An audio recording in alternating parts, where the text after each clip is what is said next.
to Knucklehead Comics Tuesday. It's fucking Tuesday. We got Lay in the building. We got Cap in the building. Cabs can't make it tonight, but he's here in spirit on Lay. My man, just chilling, brother, chilling. What's up, Cap? How you doing?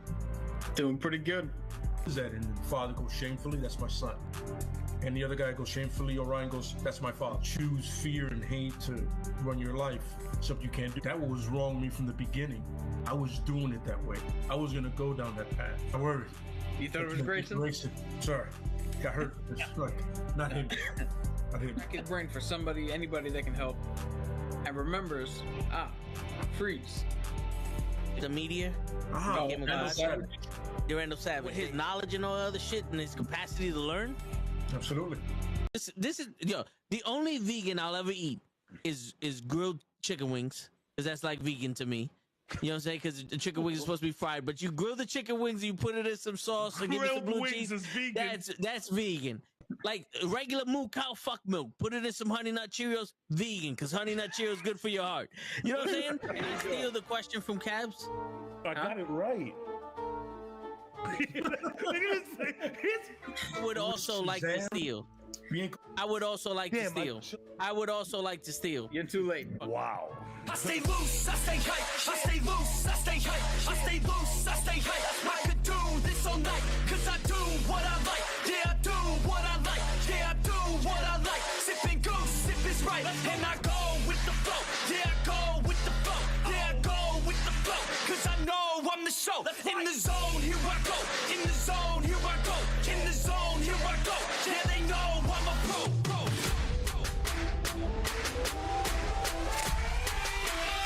Let's go, let's go.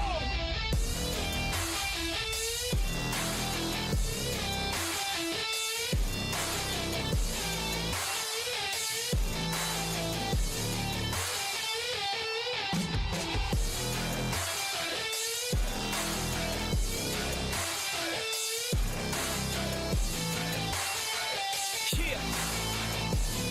Let's go. Here I go, I get lit. I get hyped for this shit. Right.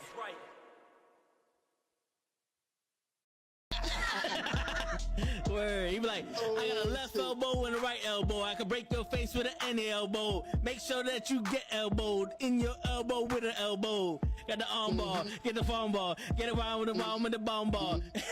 Daddy's gonna take you to Jersey Shore. You ain't got the answers, man. You ain't got the answers. What's going on, everybody? It's fucking Tuesday night, and you know what that means. The Knucklehead Comics is back with another fucking banger. We got Lay in the building, we got Cap in the building, and Cabs is here in spirit. But I just want to let y'all know, what fucking night is it, bro? What night is it, guys? Because I don't think they fucking know in the chat. I mean, it's the best night in comic books podcast. Period. That's right. Fucking sons of bitches out there want to fucking question us on what day it is and shit. Yo, guys, I know Cabs wants us to save a piece of the pie that is She-Hulk, but we will get into that shit because we need to get into that. That's some words about that. Yeah. And we got the question of the day. I know Lay and Cap have a question of the day, so we could do both of them. And we'll start off with Lay's question of the day. No problem. Okay. So we spoke about the motivation. You know what I'm saying? What it really does it for you. What song is it? No matter. Well, actually, is it when you get into a funk of not doing things that brings you back and it motivates you to get work done? Because me and Toe was talking about putting in the work and how people don't want to do it, how people don't want to put in work anymore. They just want results, but with no hard work behind it. Now, what song gets you guys, no matter what? Like you're in a funk, you get out of it, and then you're ready to put in the work 100%. You know what I'm saying? No matter if the work is something you love or is it just work to get to another point. Shit, that's a good one. Sometimes it changes, but sometimes it's the T.I. song. Go get, I gotta grind, won't stop. Plus I won't quit. Grind like You know that one, and I'm not going. Sometimes the shit that gets me motivated to do stuff is that song "Never Scared" by Bone Crusher. Okay. Okay. So I hear that. 2 good picks. I'm with that. Cap. So I got two different ways to answer this question. Sure. The more conventional way is the songs that get me pumped or motivated. Anything by Coheed and Cambria. That's my favorite rock band. Anytime I hear a fucking guitar riff from them, I'm like, all right, let's go. But the second way, the more unconventional way, if I'm working out, any song that has the activity in it that I'm doing. So if I'm running, any song that says the word run. Got it. Like Papa Roach has a song, Does It Run in Your Blood? Okay. Okay. I hear that. Like that shit gets me. Okay, that's cool. No, I kind of like that. Yeah, no matter what, you consistently reminded of what you're doing. I'm with that. I respect that. So I'm gonna completely date myself in every sense of the word. It's 4 of them, but I'm gonna try to condense them. So at any point, it's not the first Rocky theme. It's the one from the movie that's just a massive montage. You know what I'm saying? Hearts on Fire? It's literally, so it's not Hearts on Fire. It's the training montage before Hearts on Fire comes on. You know what I'm saying? The one where there's no lyrics to it. It's just it's literally training. Like man, I know what you're talking about. Yeah, he's running up the mountain. That's no Hearts on Fire is part of that. It's the one right before that. You know what I'm saying? Yeah. And then there's the one where they're actually having the boxing fight. That's the one called War, where they're actually going at it. That's me hitting the bag every day. Then there's, of course, Fight to Survive. The Bloodsport song. Anybody knows that you're out there. Fight to survive. And 2 of the more modern songs is really one of them is T.I. You Don't Know Me. You know what I'm saying? Oh yeah. It's really, like, you know, and then I always forget the name of it. It's Eminem's song. Shit, I can't remember the fucking name of it. Oh, Won't Back Down. Okay. Won't Back Down, yeah. I seen one UFC like highlight to it, and I was like, I've always liked the song. And then I'm like, oh, so once again, another hitting the bag song. Oh, and a good one out of left field, just for good shadow boxing, is the Daredevil theme. Being, I know his background of boxing and everything, you know what I'm saying? So it's always like I can play it. That and the one was at the gym in the very first season. Yeah. Okay. The Rocky and Fight to Survive is timeless. No matter what, I put that on, work is getting done. Nah, I hear that. What helps me out sometimes, besides music, is I like to listen to Eric. You know who Eric Thompson is? Mm-hmm. There's a mix of shit that he says that has like a fucking dramatic beat to it, but it's called "Are You Different?" And it's just like him and some other dude are just fucking like going at it, like, you know, it's like no one's willing to put in the work that I'm, you know, shit like that, and it just pumps me up. Like that shit just pumps me up. Like, you know, I like feeling people's passions. That's what pumps me up. Because I can listen to somebody that's not even talking about something like crazy. It's just the passion that he has in it. Like I listen to Les Brown talking about fucking him buying a house for his mom, and then there was a lien on it, and it got foreclosed because he couldn't come up with $30,000 after he bought the house. And he's telling that story, and I'm just hearing the passion in his fucking voice, and that shit's driving me going. You know what I'm saying? It's like I ain't gonna buy no fucking house. You know what I'm saying? Yeah. Like the one I've had lately is definitely the Roman's theme. Oh yeah. Because from where he started, right? Like you hear the one before is mad generic and shit's not interesting. Now he sounds like literally a Final Fantasy boss. His beat sounds like Sephiroth's theme in Final Fantasy. If you know anything about Final Fantasy, you hear that song, you go, that's how you know you're facing a boss. So I feel like him literally leveling up and bossing up to be the guy. I could never not be motivated by it, especially being when he was booed at his hometown in Pensacola, Florida. I was like, oh, fuck y'all, man. Get behind this dude. And all of a sudden he turns around and becomes the best heels face kind of face ever. kind of a little bit. Yeah. Like everybody acknowledges him. You know? He's got to be the most popular heel. Yeah, absolutely, yeah. So definitely just remembering same thing where he started to where he's at now, and be like, yo, it could be done. You know what I mean? You just gotta just be yourself. Honestly, like that's all he was doing. That's what he's doing now, is being himself.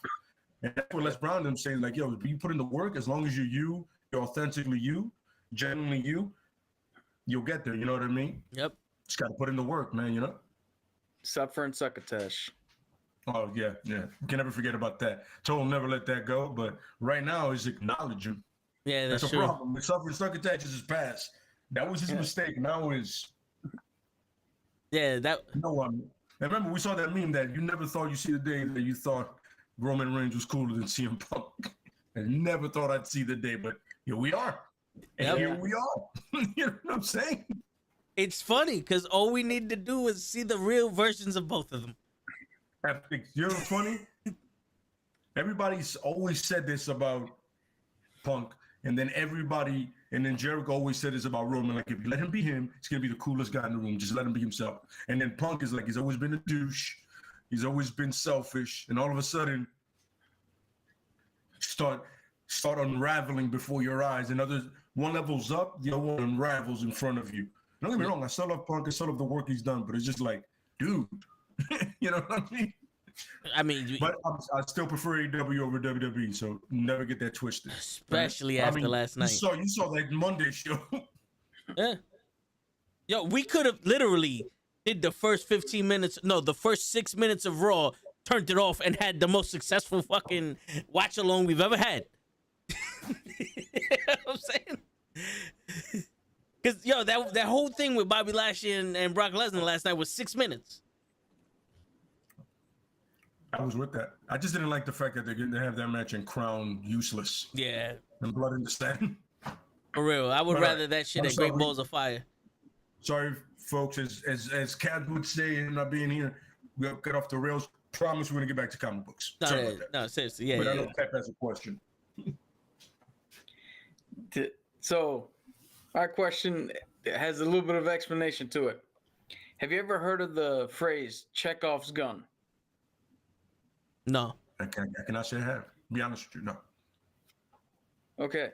So Chekhov's gun is it's like a writing philosophy made by this dude named Chekhov, who's a Russian dude, who wrote that if you're going to introduce anything into a scene, then it has to be paid off. Mm-hmm. There is no fake outs. I get it. Yes. Yeah, there's no fake outs. There is no misleading shit. So Chekhov's gun comes into the thing where if you write in the scene that there's a gun, that gun's going to be used later on. So you know it's going to be used. All right? So my question to you guys is, if somebody, I'm not talking about weaponry, but if somebody goes into your house and sees something, what is your Chekhov's gun? So I'll give you mine so you know what I'm talking about. If you walk into this house and you see a bag of Skittles, you know that bag of Skittles is gonna be eaten. That shit's not there to take up furniture. You know how like some people have like popcorn or something and they'll go for a couple of months and they'll forget about it. And like if you see the Skittles around me, the Skittles will be eaten. They're not here to fucking hang out. Like that. Yeah. All right. So what's the one thing that if people see that's around you, they know, oh, all right, that shit's already in use. Like that shit's already gonna be gone by the time. It has to be a consumable or anything. No, it can be anything. Anything. Wow. Okay. Oh. So there's 3 items, right? Chips Ahoy soft cookies, the soft ones. I mean, they don't last. And now I got the thicker ones, right? Shit is almost done. You know what I mean? 2, bourbon. There's not even a question about it. And actually the third one is hand wrap tape, because sometimes I'll hit the bag just with that. And I go through those, bro. Like somebody will see it one day, they come over the next, where is it? Oh, done. I've already literally used it. You know what I mean? Can I toughen up your knuckles and your hands? You know what I mean? So those are the 3 items, you know what I'm saying, I would say, you know, right now. It's pretty good. Tell what you got. Well, the obvious one is soda. You come in this house, you see soda, that's mine. Don't touch it. You know what I'm saying? Yeah, that's the soda. Shit, man. I got all this streaming shit, I guess. The fuck it. I got so much shit. It's this fuck. Man, I heard myself loud and clear just then. You heard? Yeah. The action figures. Yeah, the action figures, yeah. The fucking the work. You know, those are legit right there. Yeah, yeah. Those shits. I don't know if I'm living in like a 18-hour day while everybody else got 24 hours. But I used to be able to go to school for 8 hours a day, play outside for 4 or 5 hours a day, watch TV for 4 or 5 hours, play with my figures, and have 8 hours of sleep. I don't know how I get home. I stream for 3 hours, I sleep for 3 hours, and I don't have time to take a shit. How does this happen? Oh, okay. So now Cap, you didn't answer the question. I was waiting for Cap to answer the question because I have another question. I just realized it literally stemmed off from the music question I just asked. But Cap hasn't answered yet though, so even though he said Skittles, and I believe him. I believe him. Yeah, but besides Skittles, if you see anything like a coloring pencil, a comic book, a D&D dice, a Magic the Gathering card, any nerdy shit in this house, you know already that it's mine. I've already I'm using it. I'm probably gonna do something later on with it. Oh, another thing is like most likely knives or anything to sharpen a knife. 9 out of 10 you're gonna go. You know, even though my ladies of the Puerto Rican persuasion, they're actually mine. And if nobody knows that the running joke is if you're Puerto Rican, you have a shank. Shut up, But see, jackass. I mean, yeah, you see what I'm saying? yeah, it's on deck. I'm not in my room, so I don't have mine. I just want to thank these fellas for getting us literally probably some of the dopest onesies you're gonna see. It's the way Thor should look, by the way. Just throwing it out there for everybody. You know what I'm saying? Got Cap and training. The Aquaman one, I'll make sure she wears when we see cabs. Aquaman. And of course, this one, it's gonna be her workout gear most likely. Oh yeah. You know what I'm saying? Yeah. So I want to thank you fellas for getting that for us. Oh, and I have to, just for everybody that loves the little ones. I mean, come on. You know what I'm saying? I want to thank you fellas for definitely getting that for us, man. It's gonna be some of the first stuff she'll definitely wear. So I truly appreciate it. You have no idea, man. Thank you, fellas. Hey man, it's not a problem at all. Happy to do it. We gotta start everything on the right path. You know? That's what I'm saying, right? Word. That's what, and it's funny because shout out to Gigi. She also got us a lot of superhero stuff too. So it's like the path has been set. The Punisher onesies coming. You know what I'm saying? Somebody goes get the one with the bow. It's cute. I was like, she has enough pink. You gotta balance it out. You know what I mean? Yeah. Like, is that a girl? If you can't tell, then you got a problem, brother. Word. You know? Oh, yeah, man. But once again, I truly appreciate it, man. Oh yeah. This one here.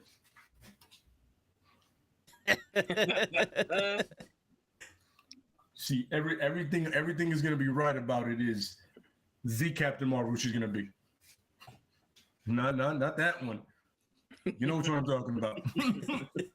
Word. All right. But yeah, man, definitely I so much appreciate it. Feel the love so much. So thanks, man. So much. Hey man, no problem at all, bro. No problem at all. Yeah. So, so my second question is the same thing with the music. What movie can do it for you? Can like you see it and right away you're inspired to train, get to work, whether it's a project, whether it's a podcast thing, whether it's a D&D thing, whether it's me with my martial arts or whatever, you know what I'm saying, or just work. What is you see that movie after you're done, you're like, how am I not doing what I'm supposed to do? I can answer this question. All right. So I don't have a direct answer to that question because I mean there's a lot of movies that I do watch but I haven't really watched the movie on repeat in a long time. Matter of fact, the last movie that I watched on repeat was the Thomas Jane Punisher. Nice. And for a while there, I can recite the entire movie line for line. It's funny because that movie has the Welcome Back Frank in it. Yeah. Which that's one of my favorite comic book Punisher comic book, but it's in Tampa Bay. But go ahead, I'm sorry. I just remembered that. It just flashed me back. But I will say that this is how I'll answer this. The movie Gladiator with Russell Crowe. Yes, sir. When that came out, when he went into Rome and saw the Colosseum for the first time, I looked at my mom and was like, I gotta go there to the Colosseum. And lo and behold, I joined the Navy, got stationed in Italy, made it to the Colosseum. Dope. And all because of that one movie and the way they depicted it. That's dope. That's what's up. So, Shit, man. Every single one of the Rocky and Creed movies and Warrior. Oh yeah, man. Yeah. I think because me and the doctor on Friday and we was talking about the whole astrology and everything, and the conversation went, and I was talking about how I was named after the Beast in Beauty and the Beast live action TV show. And I mentioned to her that, sometimes like I would imprint on someone, like how the werewolves do, or the dogs do.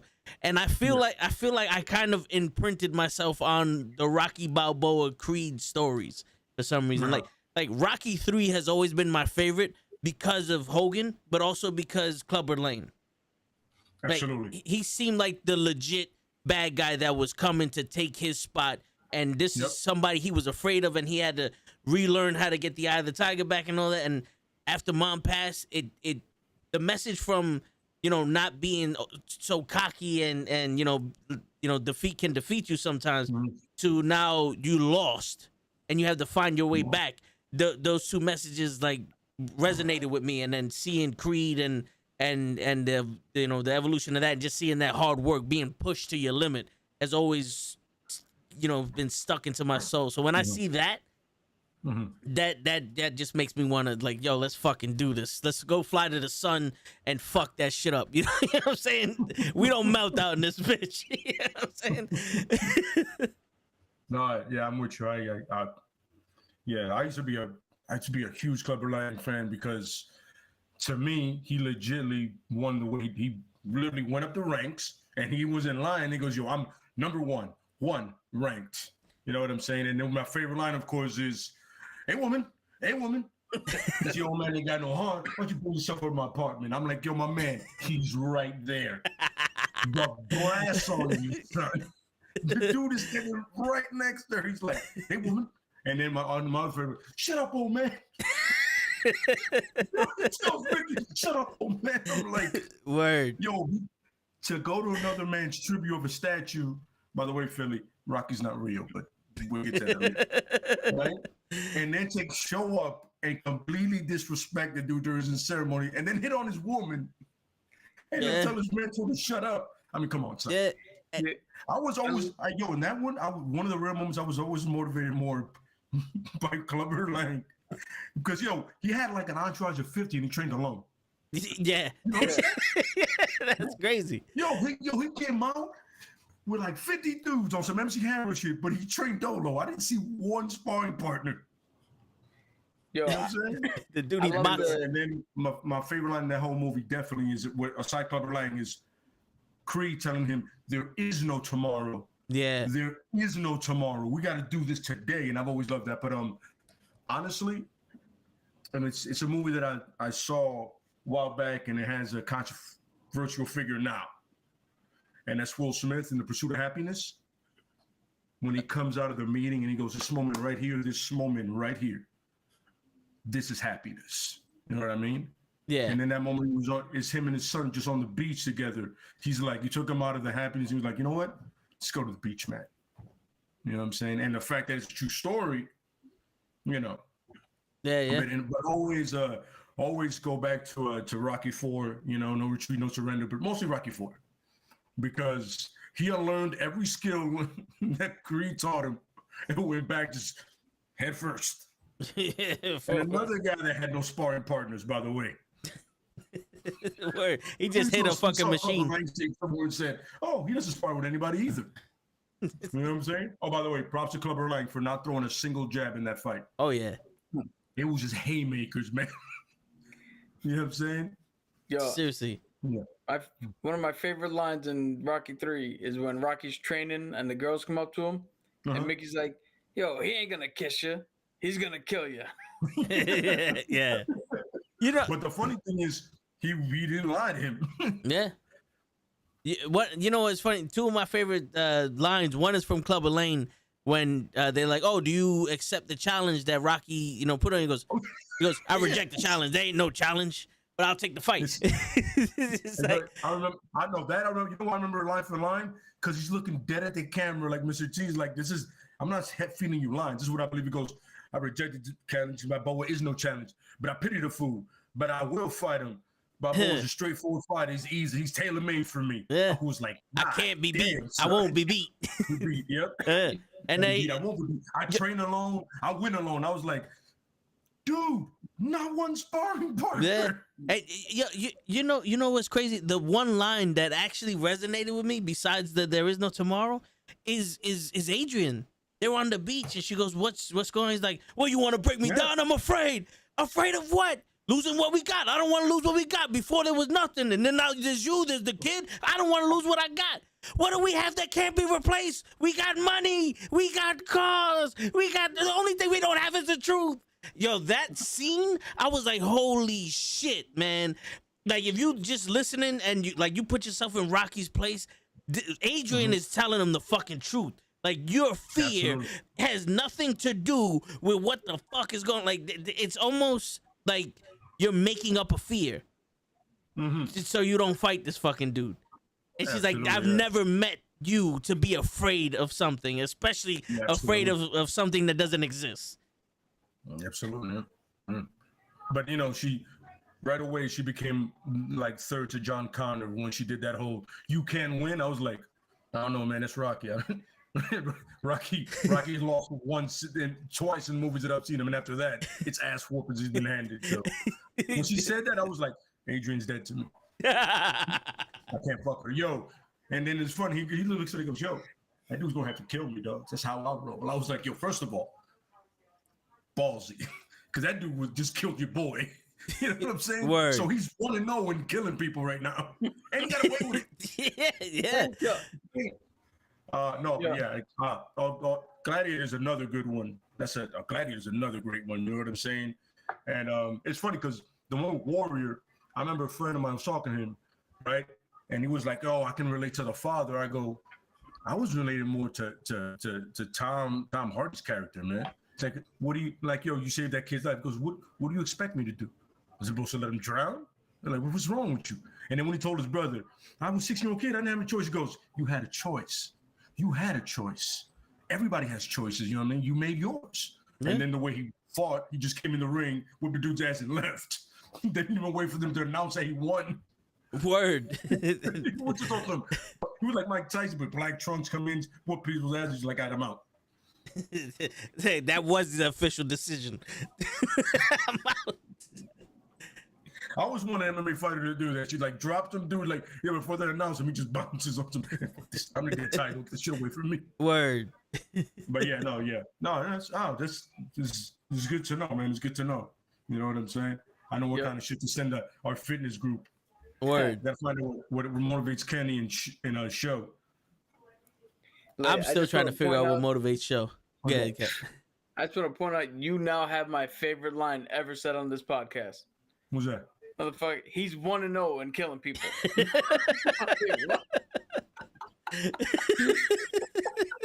Yo, your man killed somebody, yo, in a Madison Square Garden in front of mad people.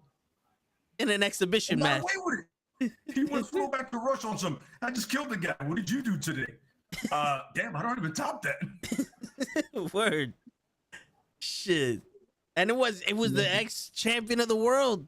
But my favorite thing is, but the thing that makes it all great, an exhibition bout.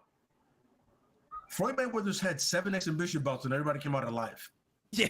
Word. Yo, The Russians don't understand exhibition. Nah. no, but Exhibition to point, them means battle of the death. To that point, that's why I don't think Mayweather's good. How you get exhibition fights and you ain't knocking motherfuckers out? Oh, he I'm saying. knocking motherfuckers out. He just ain't knock out Logan Paul because I think Logan Paul was like, you can keep the money that you owe me for the pay-per-view buys. Just don't embarrass me. Oh my God, that's hilarious. But yeah, man, it's good to mean the motivation and everything. Yeah, I mean, I get it. You know what I mean? Yeah. We spent so much time on Rocky 3. We did it again. It got away from us again. It's a great, people forget it's how quotable of a movie it is. Yeah. Even Hogan with the Ultimate Man versus the Ultimate Meatball. I was like, oh, okay. Yep. That's what we're doing today. Thunder lips in the flesh, baby. Maybe. I don't think I've ever seen so much charisma out of Hogan in one moment, like in one frame. You know what I mean? Because I was Yep. like, oh, he can be an asshole if he wants to. I was not aware of this. Yeah. My bad. Yo, All right, Hogan, I'll see you. You know what? You know what's funny? I was watching a video of Shelton Benjamin critiquing wrestling matches and the only professional wrestler that he mentioned that actually protected someone was Hogan. Mm-hmm. He's like, yo, he's taking care of Sylvester Stallone in this scene right here. He's like, look, he's Absolutely. guiding him. Sylvester Stallone doesn't look good, but Hogan is making him look good. Look at the punches he's taking. He's like, even the body slam on Sylvester Stallone's part is ugly, but Hogan has the 3 points of contact, and he's stiff, and he takes it like a champion, and it makes it look like Sylvester Stallone is the world's strongest man for picking up a 350-pound guy. He throws him out of the ring. It's like, yeah. You know who has one of those is not good at it? I didn't like his with CM Punk's. I didn't like him because he does the same thing, the GQ thing, like breaking down the stuff. Yeah. And I was like you know what? He came off real douchey. in which one? You know what I mean? Like he knows so much.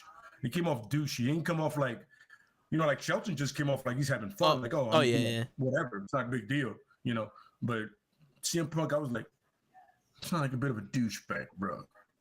You know what I mean? Yeah, I just think that's his character. Like, I think he's one of those people that, unless you realize or you accept the way that he just speaks, you're gonna be offended by the way he talks to you. And it's funny. I think it's just who he is. Yeah. I think he just naturally comes off that way. You know what I mean? So I just sent you the video. Okay, I'll. That's the thing. That's the thing. I was talking about him critiquing the match. Yes. Yeah. All right, I got it. You see it and whatever. You know what I'm saying? Yeah. But man. Let's take an 18-minute break. Go watch the video. We'll come back. Oh no, we can need all those 18 minutes for She-Hulk and then some. No, yeah. But yeah. Have you seen him in the Mines? He did an episode in the Mines. He was alright, like as a soldier with PTSD. Yes. He did a movie, Girl on the Third Floor. Yeah, that was pretty good. He was good in that. Yeah, that was yeah. The movie was a little weird, but he did good. I don't know, man. Like when I did Tony's podcast on Sunday, he asked who you think is a better actor, Cena or The Rock, and I made mention I think The Rock is a better actor because, in all honesty, if you give him an award-winning role, and The Rock actually prepares for it, I think he'll be able to kill that role. You know what I'm saying? If you're not gonna give him a stereotypical fucking action movie where he's just gonna be Hobbs, I think he can kill that role. Where Cena, I don't think he can. I don't think he has the range to go further than what he has already. Because he's supposed to be the brother of Vin Diesel in Fast and the Furious, and you're not getting much from Vin Diesel. He didn't give anything. No, it's funny. And I think that's the way we have to kind of give props to John Cena, because you're not getting you're not getting that, like give and take, like him in that movie with Mark Wahlberg and them. Oh, okay. Who's Your Daddy? Daddy's home. Yeah. Daddy's Home, right? Yeah. And then in the movie Cockblock, because that movie, for whatever reason, it failed, but I think he was halfway decent. You know what I mean? Like he was halfway decent. He you know what I'm saying? He plays like, I think he'll play a good TV dad. Yeah. You know, like one of those sitcom dads or like something like that. My man, you hit it right on the head, bro. That's what but the thing is, for what he is, he does a lot better than he should do. You know what I mean? Like, he's not Triple H. No, hell no. You know what it is? The Rock has natural charisma, right? Natural, yeah. Like, you look at The Rock and you can see he's charismatic, he makes jokes or whatever. But John Cena has the ease of speaking. Like, even when you see him cut promos in the WWE, no matter who he's up against, it always seems like they're reading from a script and John's just saying whatever the fuck he wants. Yeah. Even though he's reading from a script as well. There's a natural flow to it. Yeah, there's like it's almost like him rapping, but he's just doing it. You know, same thing. You know what I mean? It's kind of, you ever seen a debate where somebody clearly knows what they're talking about and the other person has an idea, and the one that has an idea starts to realize that I can't get one up on you, so they get louder? John Cena's the one that knows what he's talking about.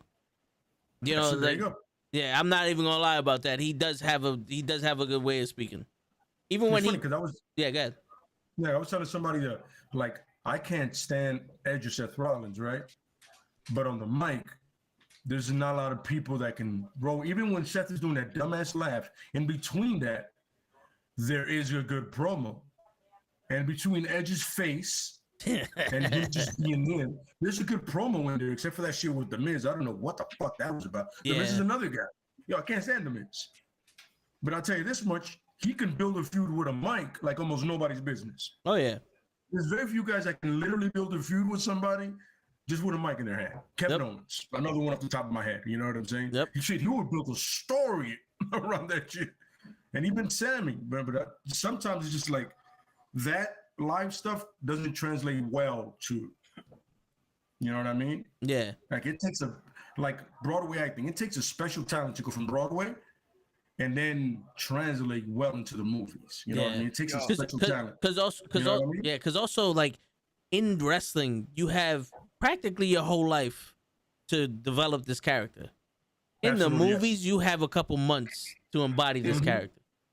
To actually go off of that point with Broadway and regular acting, just like in wrestling and Broadway, you're playing to the guy in the back of the fucking audience. Absolutely. To the dude in the ass end near the exit sign. So you have to be bigger and louder. When in a movie, you're playing for the person 2 feet in front of you, which is a completely different skill set. Yeah. Absolutely, yeah. You know what I'm saying? Like that bombastic attitude has to be dialed down in a movie. You know, because like we always said, wrestlers they're dialed up to 11. It's their personality dialed up to 11. You know what I mean? And then when you're acting, you gotta and then be somebody completely different. Yeah, no, it's you can't have your jean shorts. You know what I mean? You have to be an international assassin that's related to a guy that's Italian and black, and then a sister that's Puerto Rican. Yeah, that father's Mexican. That loves being in Cuba. NDR. Yeah. And you have a white boy as a son. I don't understand it, but yeah, you know what I'm saying. Yeah. It's a strange thing, man. Yeah. And that, you know what that strangest segues into? She-Hulk. I did not like this episode at all. Yo, honestly. We're jumping straight into that. Yeah.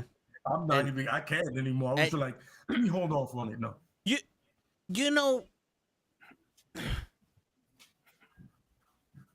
to be honest with you, this show pissed me off because of the good things it did.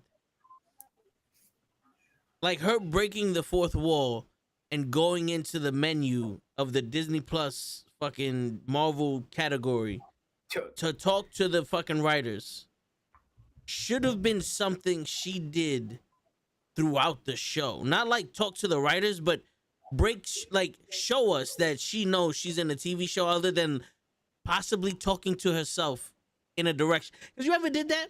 Somebody says something stupid to you and you just look into a fucking empty void and be like, what the fuck is this nigga talking about? And then go back to this guy. I can't believe that's happening, yeah. Yeah, like, so, I mean, like, for her to be like, hold on, wait, rewind that. And then she pulls out a remote and it's like, doo-doo-doo, and it rewinds and it looks like we're rewinding with her or something like that. Like, I think that would have been awesome because that's what she fucking does. And then we got no payoff. There's no resolution. And I know Cap's gonna build on this more, but I just want to say, and I'll let Cap speak on this, more. But I just want to say, like, I feel sorry for the women that watch this show because she got sexually assaulted and outed. And they did nothing about it. That was an afterthought. It didn't matter. If that doesn't speak to the way that the world is, especially in Hollywood, of all these women saying that these people took advantage of me and the quid pro quo and all that other shit and they just washed it on the rug. If that doesn't speak to that shit, then I don't know what the fuck does. But before I start fucking screaming and all this other shit, I'll let you guys talk. Cap? No. When Josh took the picture of her at the end of whatever episode that was, we came on here and I told you guys that picture was irrelevant and it shouldn't have even happened. Cab said, no, it's gonna build it to a bigger storyline and blah, blah, blah. And I said, we got 2 episodes left. They don't even have to address it. And I was right. Because not only do they not address it, you mean to tell me that the entire world, or the entirety of the people who were in that gala, the damage control, which I don't know how the fuck damage control was already on scene, but damage control and everybody out there, they saw a monster. Really? Because what I saw was a woman who was getting embarrassed, a woman who was getting sexual displayed images without her consent just shown to everybody. She knocked down the screen, which I would have been right up there helping. She broke one wall, didn't hurt anybody, and when they told her to stop, she stopped. Now, I don't know about you, but this is where the writers treat us like we're stupid. This is a world where Bruce Banner said, they're going to see you like a monster. Why? Because Bruce destroyed Harlem. Bruce destroyed a fucking town or a city in Africa in Age of Ultron 2. Bruce did, even though he was helping in Avengers, he did a lot of damage to New York and those fucking buildings. What parallel was drawn between her and Bruce? I saw somebody who was in complete control. Absolutely. Not a mindless fucking rage machine that you have to worry about. Yeah, absolutely. So the fact that people could look at that and go, fuck intelligentsia, we're not worried about that. Put you under control. Make sure you don't have any fucking power. Make sure you don't get some shit done. Yeah. I was like, yo, what the fuck are we doing? Why isn't everybody in that room fucking coming to her aid? Be like, no, motherfucker. Look what they just did. Then we get the fourth wall shit, which I will not lie. when they cut to the fucking Disney Plus screen, that got me. I was like, oh shit, what the fuck happened? Yeah, same here. I was like, yeah, what's up? Oh, okay. Got it. The only reason why it didn't catch me is because I noticed it wasn't the same quality as it normally. It was a little fuzzy. And you know me, I'm a stickler. I'm a stickler for quality. If anybody knows me, they know I'm a stickler for fucking quality. Yeah. I don't care about quality as much as show does because I can't see in any higher definition than my eyes fucking do. So it doesn't fucking matter to me. But anyway, then she goes in there and they have the audacity to turn around and tell us the writers of the show are shit. That's the joke. Is that the entirety of the shit you were watching were done by shit writers. Ha ha ha. And then Marvel goes and becomes formulaic and does, you know, the big spectacle ending, and she don't want to do that. Which I just saw the honest trailer for She-Hulk. She did her ending when she went into some sort of void, talked to some sort of deity type figure, rewrote her shit, and then came back. Was done in like 3 other fucking Disney Plus shows. So that in and of itself isn't even fucking original. But for her to turn around to somebody else, this isn't even my idea because I was just mad. I was already mad from jump, so I was too angered to see the forest through the trees. Somebody else came up with this thing when I was watching a review. She said she wanted to change all these things. They did it, and then they jumped back and everything was handled. When she should have jumped back and then we should have seen that play out. Mm-hmm. We should have seen the result. Absolutely. Yeah. Because I don't know about you, even if you don't want to be perceived as a monster, these motherfuckers put you through hell. Even the staunchest person is going to be like, yo, let me get one shot at these motherfuckers. Absolutely, yeah. Let me do something to them, not just fucking... Because, oh yeah, they got arrested and she's going to go to trial. Again, lawyer show, we didn't see it. What the fuck? She even told Kevin, can we agree it's a lawyer show? And Kevin was like, if you want to call it that. Again, acknowledging that you're not giving us what the fuck you're telling us this is. Absolutely, yeah. Yeah. And to Toe's point, what should piss everybody off is the first 2 episodes were fucking great. The episode with Daredevil, we got the She-Hulk we should have seen the entire time. Broke the 4th wall in the fucking law room, in a courtroom. Confident as fuck. I'm gonna whoop your ass. Who's this asshole? Jen is fucking doing her little watch me do my thing, that little weird dance shit she did. That's everything She-Hulk should have been from the fucking beginning. She's helping somebody with superhero powers. She's in a courtroom. There's comedy. She's doing a little bit of fighting here and there. When the fighting starts, it's not even her doing the shit. Other motherfucker, Daredevil was kicking everybody's ass. She just went in and got her fucking dude. Instead, we got 17 episodes of Jen is a piece of shit. Hey, another thing that pissed me off.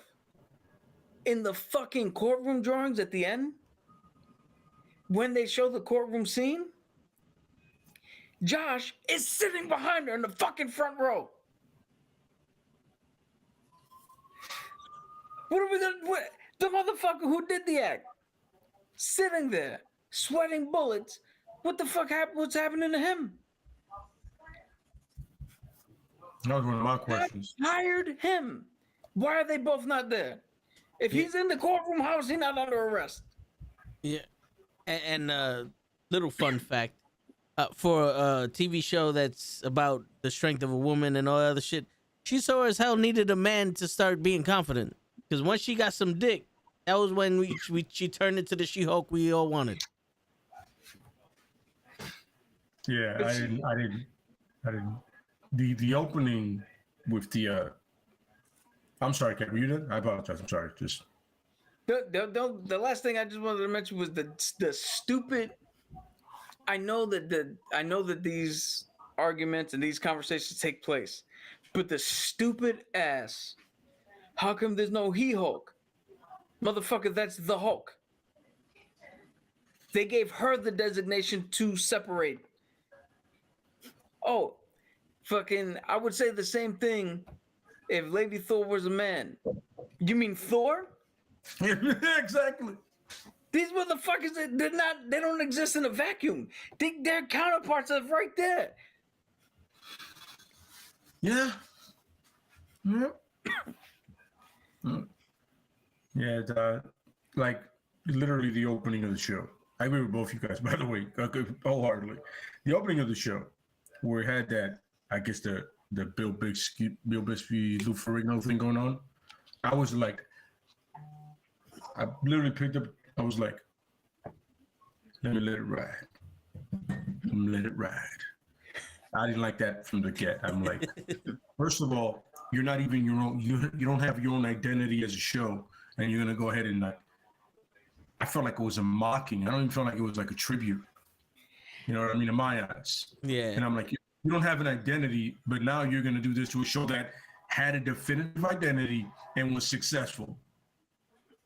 All right, game on. Let's do that, right? Go ahead, Kat. No, I was just gonna point out when they did the thing and the She-Hulk was a real person like Lou Ferrigno and all that. Everybody assumed, including myself, that must have been the on-set actress who they used as a stand-in. Yeah. No, that was some black dude, some black bodybuilder guy. Yeah. It wasn't even a woman dressed as She-Hulk. It was some fucking That was a dude. bodybuilder dude. That was a dude. Like, as if we're watching, I'm gonna get you, sucker. I'm just saying. See what Like I mean? you have an on-set fucking stand-in. Why did this other dude need to come in?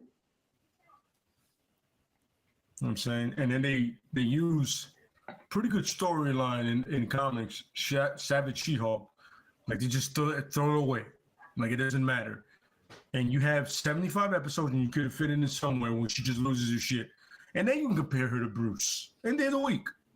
I'm saying to Cap's point, she really loses it one time. You know what I'm saying? And all right, whatever. And then the intelligentsia thing with her parents. I was just like, holy shit. This episode is everywhere but where it needs to be. Then Matt shows up randomly at the end. Yep.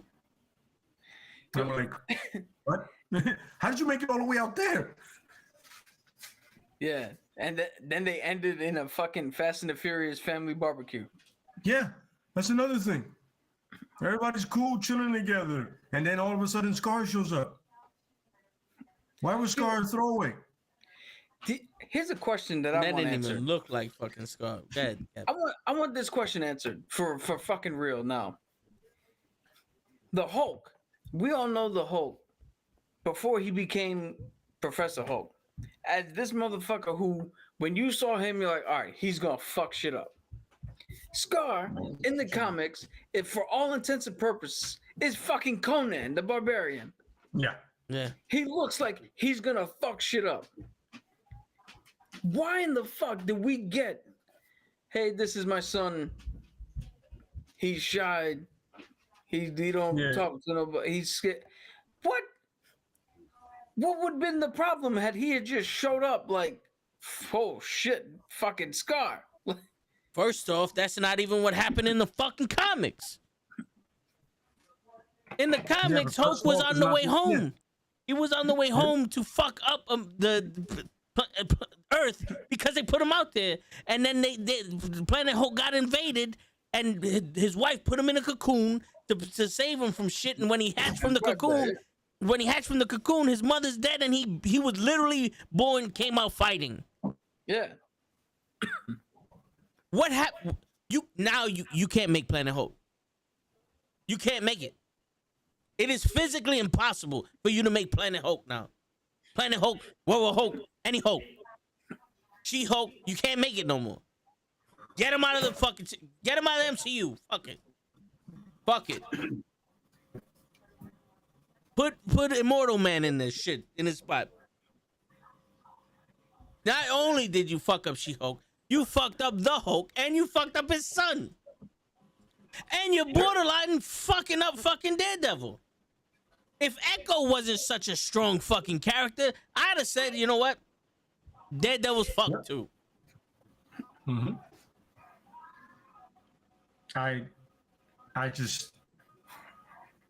I'm still to this point. I don't know what the show was really supposed to be.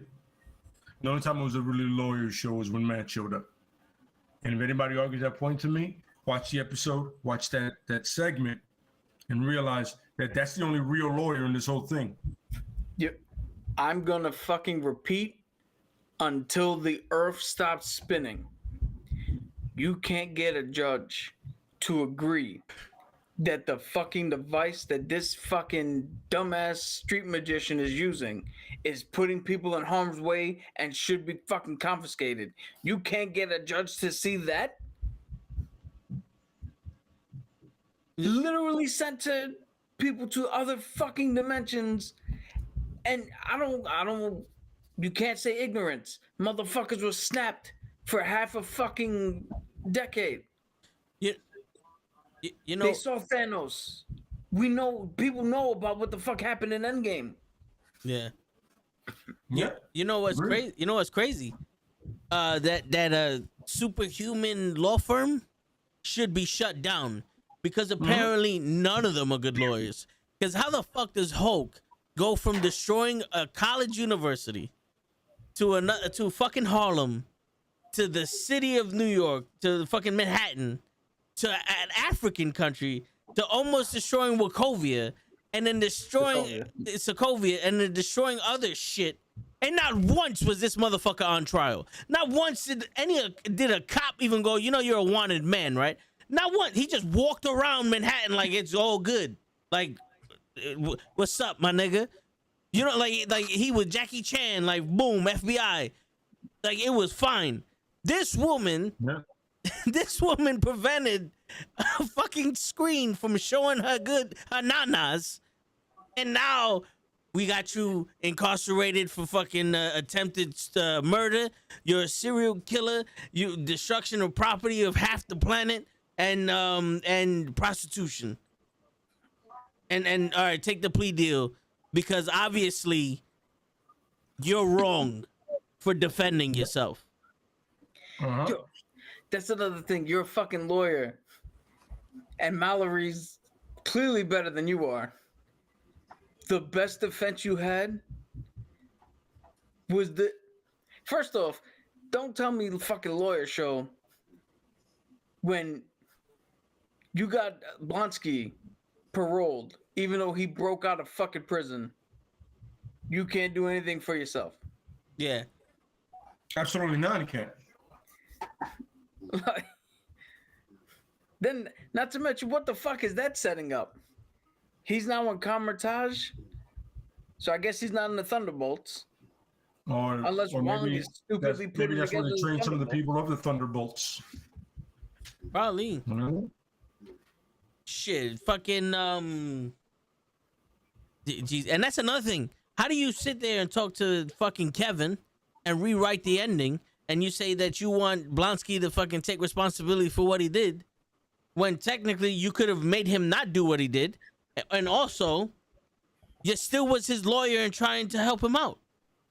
If you're not gonna sit there and go, well, I can't help you out, you got to take responsibility and just step back and not be his lawyer. The fuck was the point? Yep. Not only that, can we make Blonsky take responsibility for his actions? He immediately was like, yo, Wong, get me the fuck out of here. Yep. Yeah. It was like, yo, I was there for 2 days, got sucked into another show. Yeah. Yeah, my man. Nobody's taking responsibility for any kind of actions here. Yeah.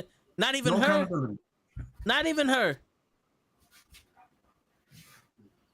I'm telling you, I don't. Yo, why couldn't you have that scene and then rewrite the ending into something that made sense? Not just, hey, all the stupid shit they put in here, let's correct it, but then still end up in the place that they wrote us. Because Titania was still there. Like we said, Daredevil literally got dropped out of the sky. Like, Yeah. you had the power to rewrite, and you didn't rewrite. You just fucking annotated. You just made notes. It was like, we'll change that one thing, Yeah. one thing. It's And- frustrating, man. And not for nothing, there's no possible way you can put this character in any other project because she just shows that the MCU is a joke. The MCU, because in all honesty, let Thanos be resurrected and come back and fight people. All she has to do is jump through the fucking screen and tell Kevin, "Nah, erase him." You know what I'm saying? Like I don't know, like the little shit that makes sense for a TV show that you're gonna connect to a 20-year investment that we have of movies based on comics and characters that we invested our lives into. You have to make that shit seem like it makes sense.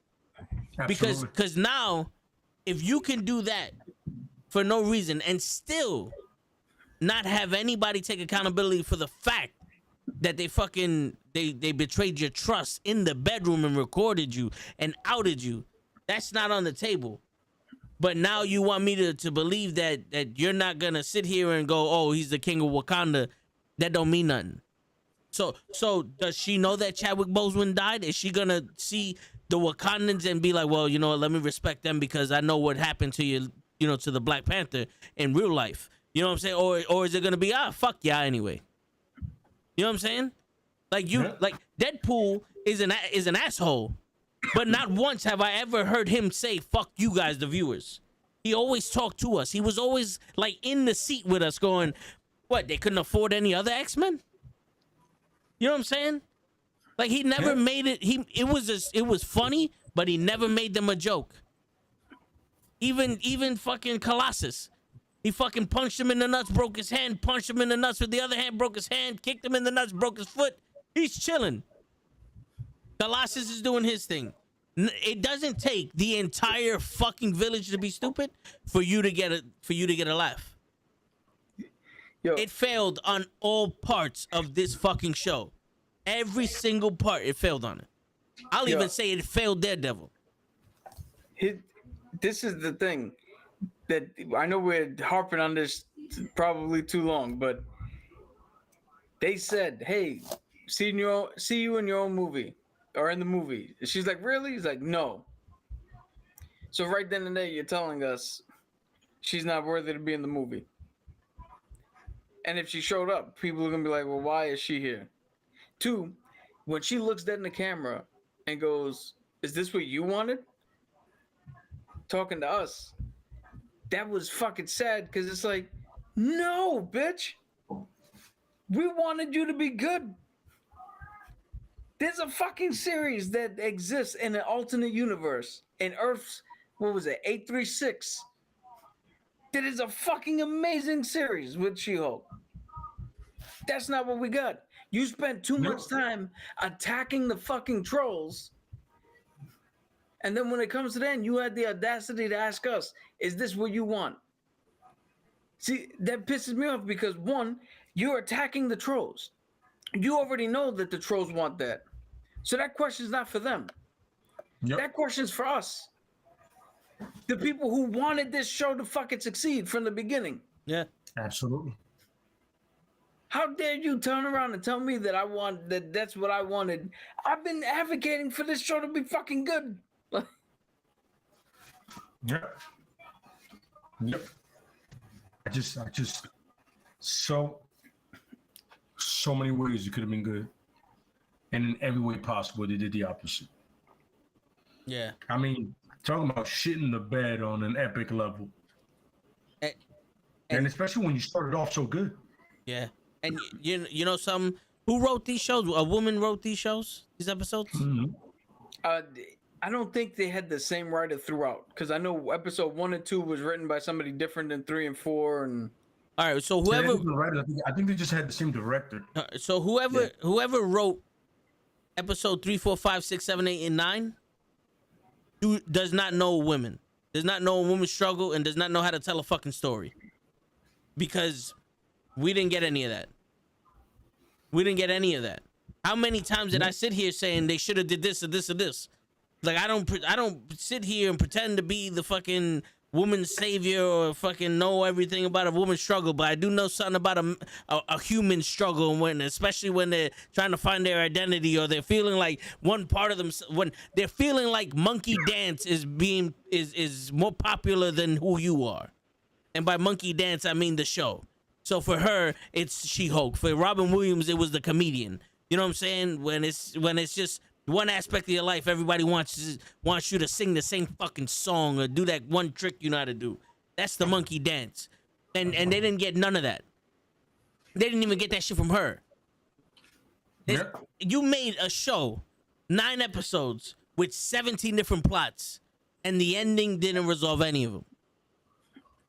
We didn't even get the fucking leader. We didn't even get the leader. What was the point of the blood shit? What was the point of the blood shit?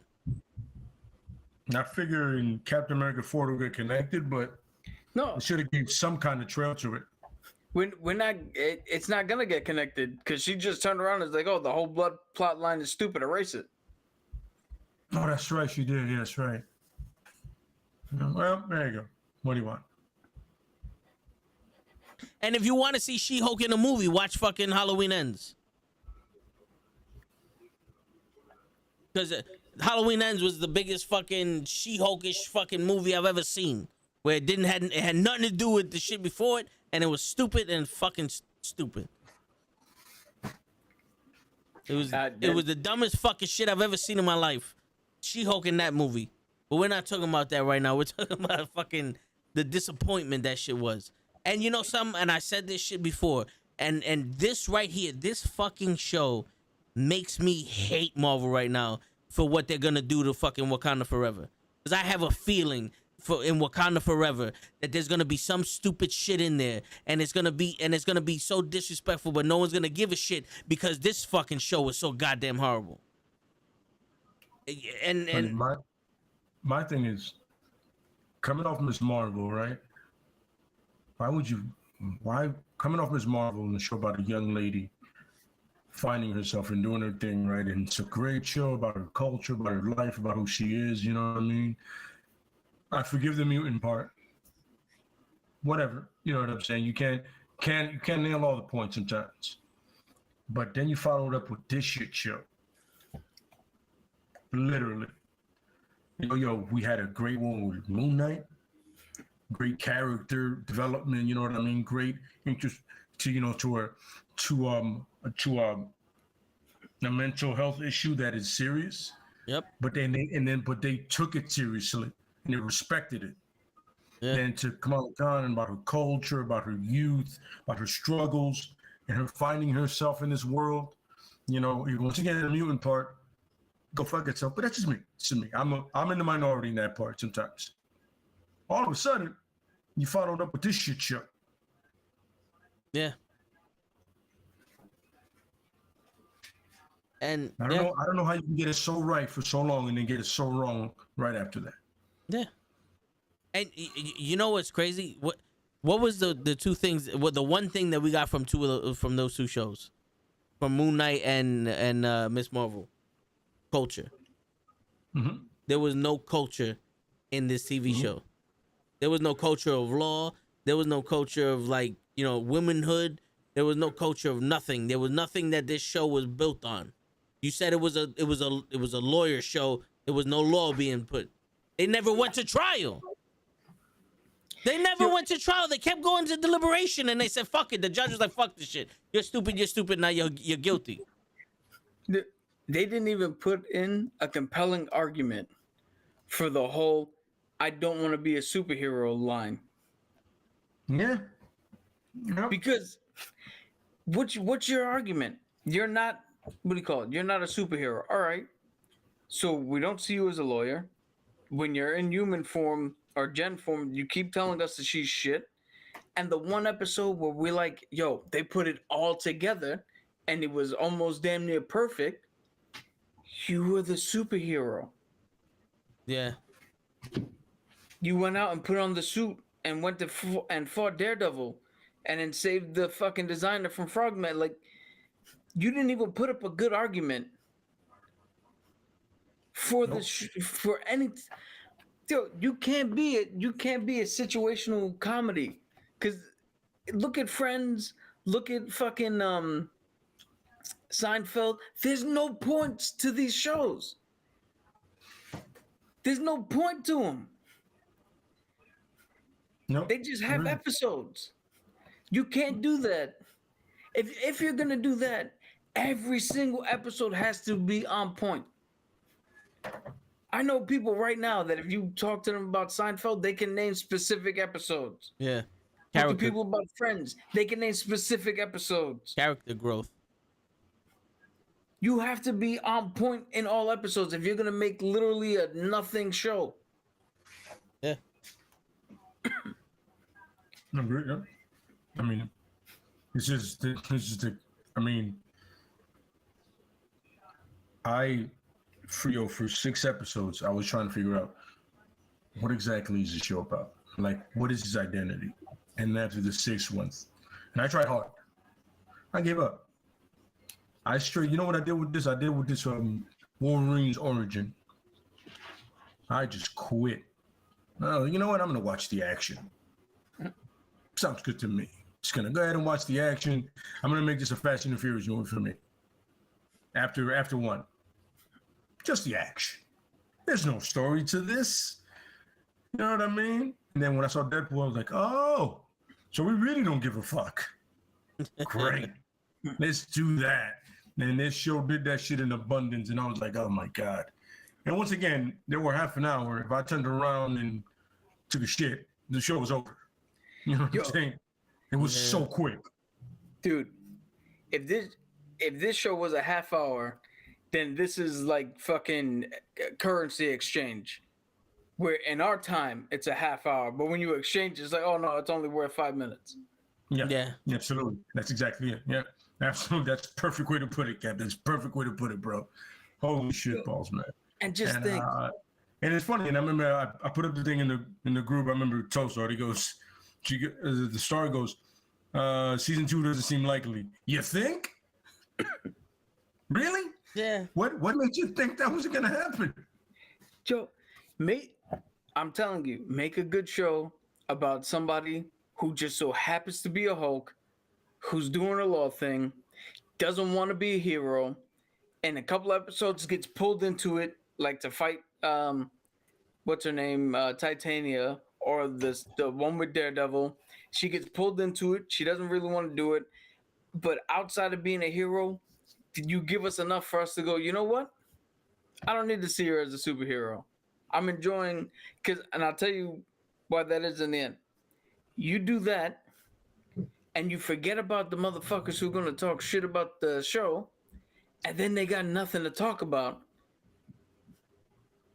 Because then the only thing you're going to talk about is, oh, she's a female lawyer who's green. And it's like, okay, no shit. I'll be right back. And the reason I say that you could have done all that, and if you would have done it right, we would have been okay with it, is coming out of Hawkeye. How many of us said, just give us a show with Haley Steinfeld and Florence Pugh, just them two talking. Yeah, just them chilling. Yeah, exactly. Yeah, Yolanda and Kate, just their chemistry on screen. That's all we needed. And we got that for what? In 2 episodes? Yep. Or realistically, 1 fucking elevator ride. Absolutely. Oh, yeah, seriously. Oh, and when they first met. Yeah. Yeah. And it's funny because instead of giving us She-Hulk, if we would have spent, let's say that we got the She-Hulk, right? I would have preferred you spin them 2 off and give me that before she goes to the Thunderbolts. She goes on a mission and she meets somebody that has an amazing aim. She goes to Kate Bishop. Listen, I need you just for a mission. 6 episodes, 45 minutes or an hour or whatever. Give me that to the She-Hulk. Please. I'm begging you. Yeah. It's a shame because Tatiana Maslany did fucking amazing. regardless what of you what had, you that's want to what you say about the show and all that, at no point did I ever go, she shouldn't be the She-Hulk. She shouldn't be the actor, the actress. She did fucking well. She did Yeah, great. I don't blame any actor that was in it. I can't do that. You know what I mean? Because you have material that you work with. This is one of the rare moments that I can say the writing of the show completely fucking disappointed me. Yeah. All right, not the acting, because a lot of time I'll go, yo, the acting was ass. You know what I mean? It's like I tell people, I praised Daredevil season 3 so much because it was him losing his faith in religion. And that's Matt's backbone. His faith in religion. He's like, yo, fuck that. I just got to do me. Great. This shit took whatever they had success with that and said, we don't like that. We're not going to make this a compelling story. Shit, Hawkeye had his funny ass moments for what it was. But I enjoyed the fuck out of Hawkeye. Oh yeah. Watch that shit again right now. And I don't ever want to watch this shit again. yeah. and Ever. and in Hawkeye, we saw his kids for one episode. They were in like 2 or 3. They were like 2. Yeah, right. And they seemed like the most important people to Hawkeye. You know what I'm saying? Like how absolutely. serious it was for him, for those kids, and how affected he was when they were blipped. Like that all came through. You know what I'm saying? Like Yeah, absolutely. we didn't get nothing from her. Like if she got blipped or that whole shit. It's almost like we're just gonna say it. It's almost like she's privileged and oblivious to the way the world really is. And Absolutely. we're sitting here watching it going, that's what you think? We saw an imposter try to be a fucking MCU character.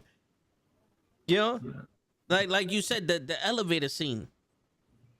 Kate Bishop is literally what She-Hulk could have been. You know? The smart talking, skilled, like the reverse was like Kate Bishop wanted to be hero. She didn't want to be hero, but the smart talking and all that other shit. But we got emotion from her. We felt her not trusting the mother's boyfriend. We got the disappointment when she found out the mother put the hit out on fucking Hawkeye. The desperation she gave when she was fighting Kingpin. You know, how she really, really wanted to learn from Hawkeye and all that other shit. How she was annoying to him, but it was an annoying in a way that it was almost like a little sister. You know, and it wasn't just annoying to be annoying. Like you understand the psychology of people, and you wrote that in there, and we grasped it. You've earned our attention with this. No part of this fucking show besides the fact your blood is the most precious thing out there, and we can't even have a fucking 1/1,000,000th of a percentage of it out in the world, was the most important thing, and they kiboshed that. Yeah. And it's funny because at no point did you have any scene. Every show, even WandaVision, had a scene that was a pivotal moment. It was an emotional moment. You had Sylvie and Loki when they were connecting. Yep. Even though all of the next phases are her fault. I'm never gonna let that go.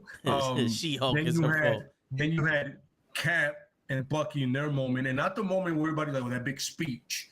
Is him finally Bucky understanding that he's like, yo, listen, you're asking a black man to be Captain America. Yeah. And Bucky goes, yo, we were wrong, but we all know Steve knew what he was doing. Yep. Yeah. This is what Steve does. You know what I'm saying? Then there's Kate and Hawkeye. That moment with the phone call. With the kid. Oh man. Yeah. He's losing it. Yeah. And all of a sudden you're like, I'm getting goosebumps right now thinking about it, bro. Yeah. I get goosebumps for very rare moments in comic stuff. And like, yo, he's literally, and she's like, she sees why is everything so important, because there's so much he's gonna miss in a matter of time because he can't hear shit. And there's that moment that she's like, oh my God, I get it. Yeah. I get that he's literally the most human Avenger of all of them. Yep. There's no other Avenger that's as human as he is. Like, people forget Natasha has those nanites or whatever, and like a partial super soldier serum in her, and like, you're the most human dude in there. is him. Yeah. And then you have pretty much Moon Knight recognizing how fucked up he is. When he finally goes, wait, you're telling me I'm not just me, I'm me and you. And then when he realizes he's a mercenary, he goes, whoa. So you kill for this guy? Yep. And when he goes behind that door. Him being a good person, like, yo, I can't do that. But he's like, yo, it's the way the world works, my man. You have to understand. And the great fucked up part is when it says, you didn't make me. I made you to deal with shit. Yeah. And that had to fuck him up once again. And Ms. Marvel was pretty much all of it. Her getting the whole thing with growing up in her culture and her family, understanding, I'm saying that also you all knew about this. You were just waiting to tell me. Yep. Really? Yep. Saying, but yeah, and then the She-Hulk gave me nothing to that. Yeah. And nothing. Isaiah, give me that at least. Yeah. Give me that. Isaiah Bradley was in fucking Captain America Winter Soldier for what, 7-8 minutes? And it was compelling. Yeah. It was one of those things that, because you already know the history of America, you can see it, you feel it, you felt it, you felt his fucking I don't know why my shit just flickered like that. The history of America, they got you, brother. Yeah, they were like, oh, cool shit. That's the motherfucker right there.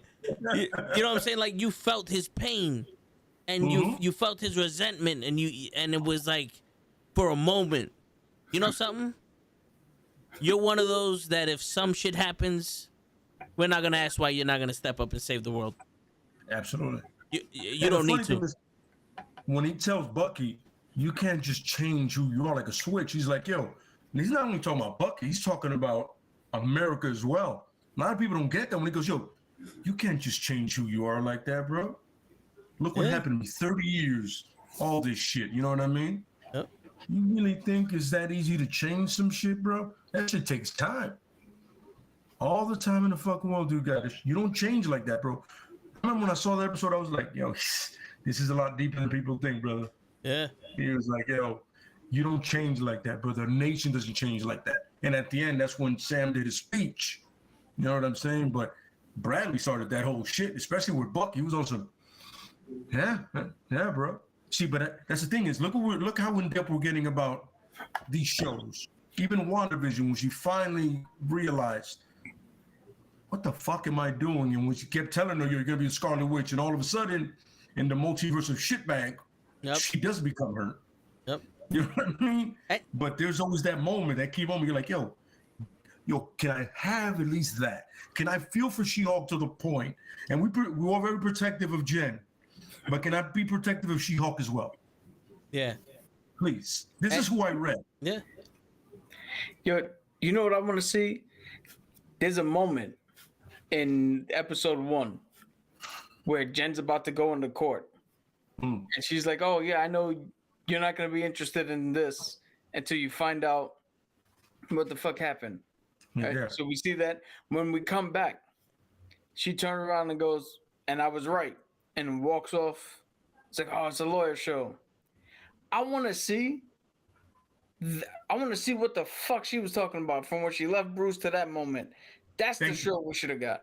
Yeah. Well, exactly. That's what I'm saying. That's what I'm saying. You know what I mean? And it's you know what this should have been, in all due respect, and it's gonna sound weird. It should have been Law and Order meets the Tick.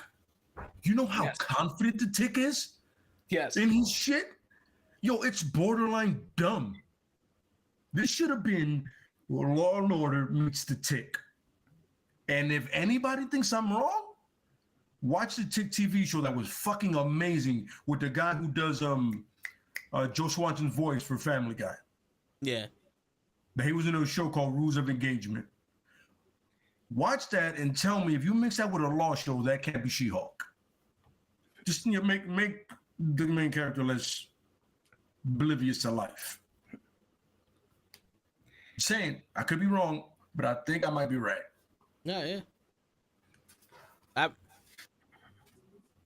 And all right, so She-Hulk gave us a lot of fucking despair, and we might have to talk to somebody after, the fucking We hurt. definitely will. Yeah, the hurt. We Yeah, will. the hurt that they gave us from watching that shit.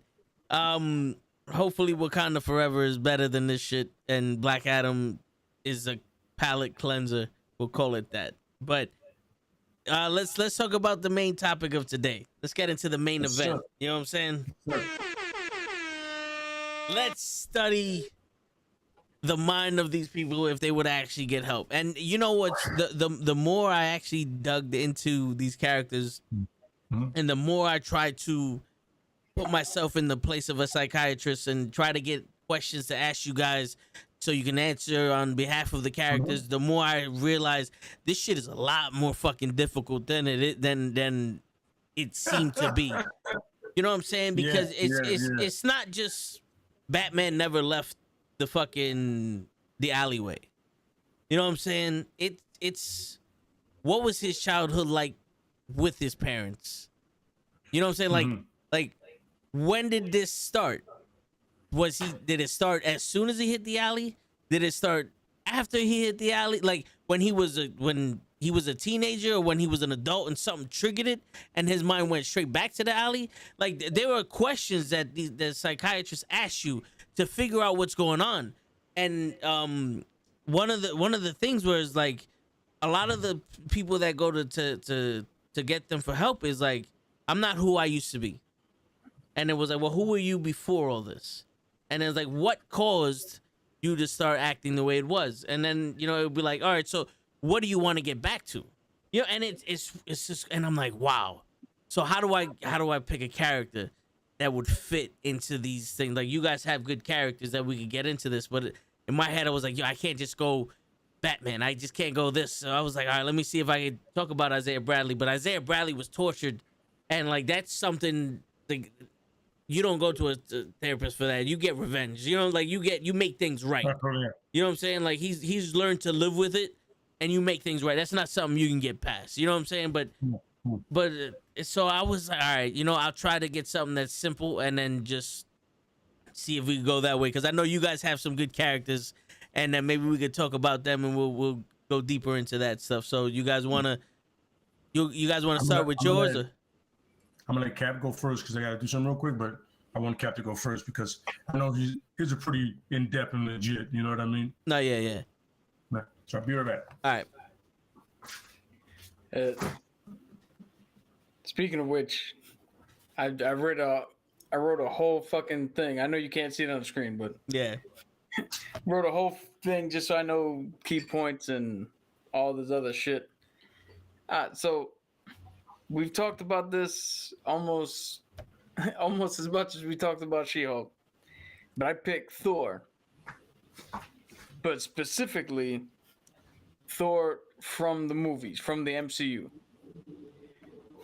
And I picked them because to answer the question how things would have been different had they have gotten help, Thor actually has a support system around him that would be beneficial and that would actually make sense thematically for this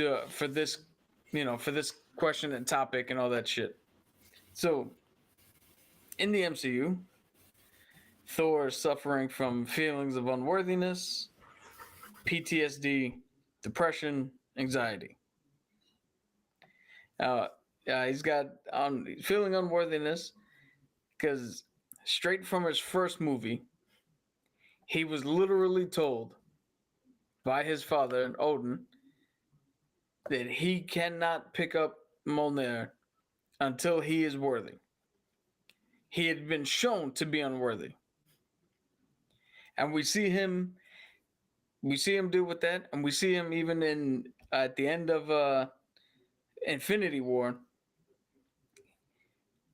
We see traumatic shit happen to him so that at the start of Endgame, he still wonders if he's worthy or not. PTSD.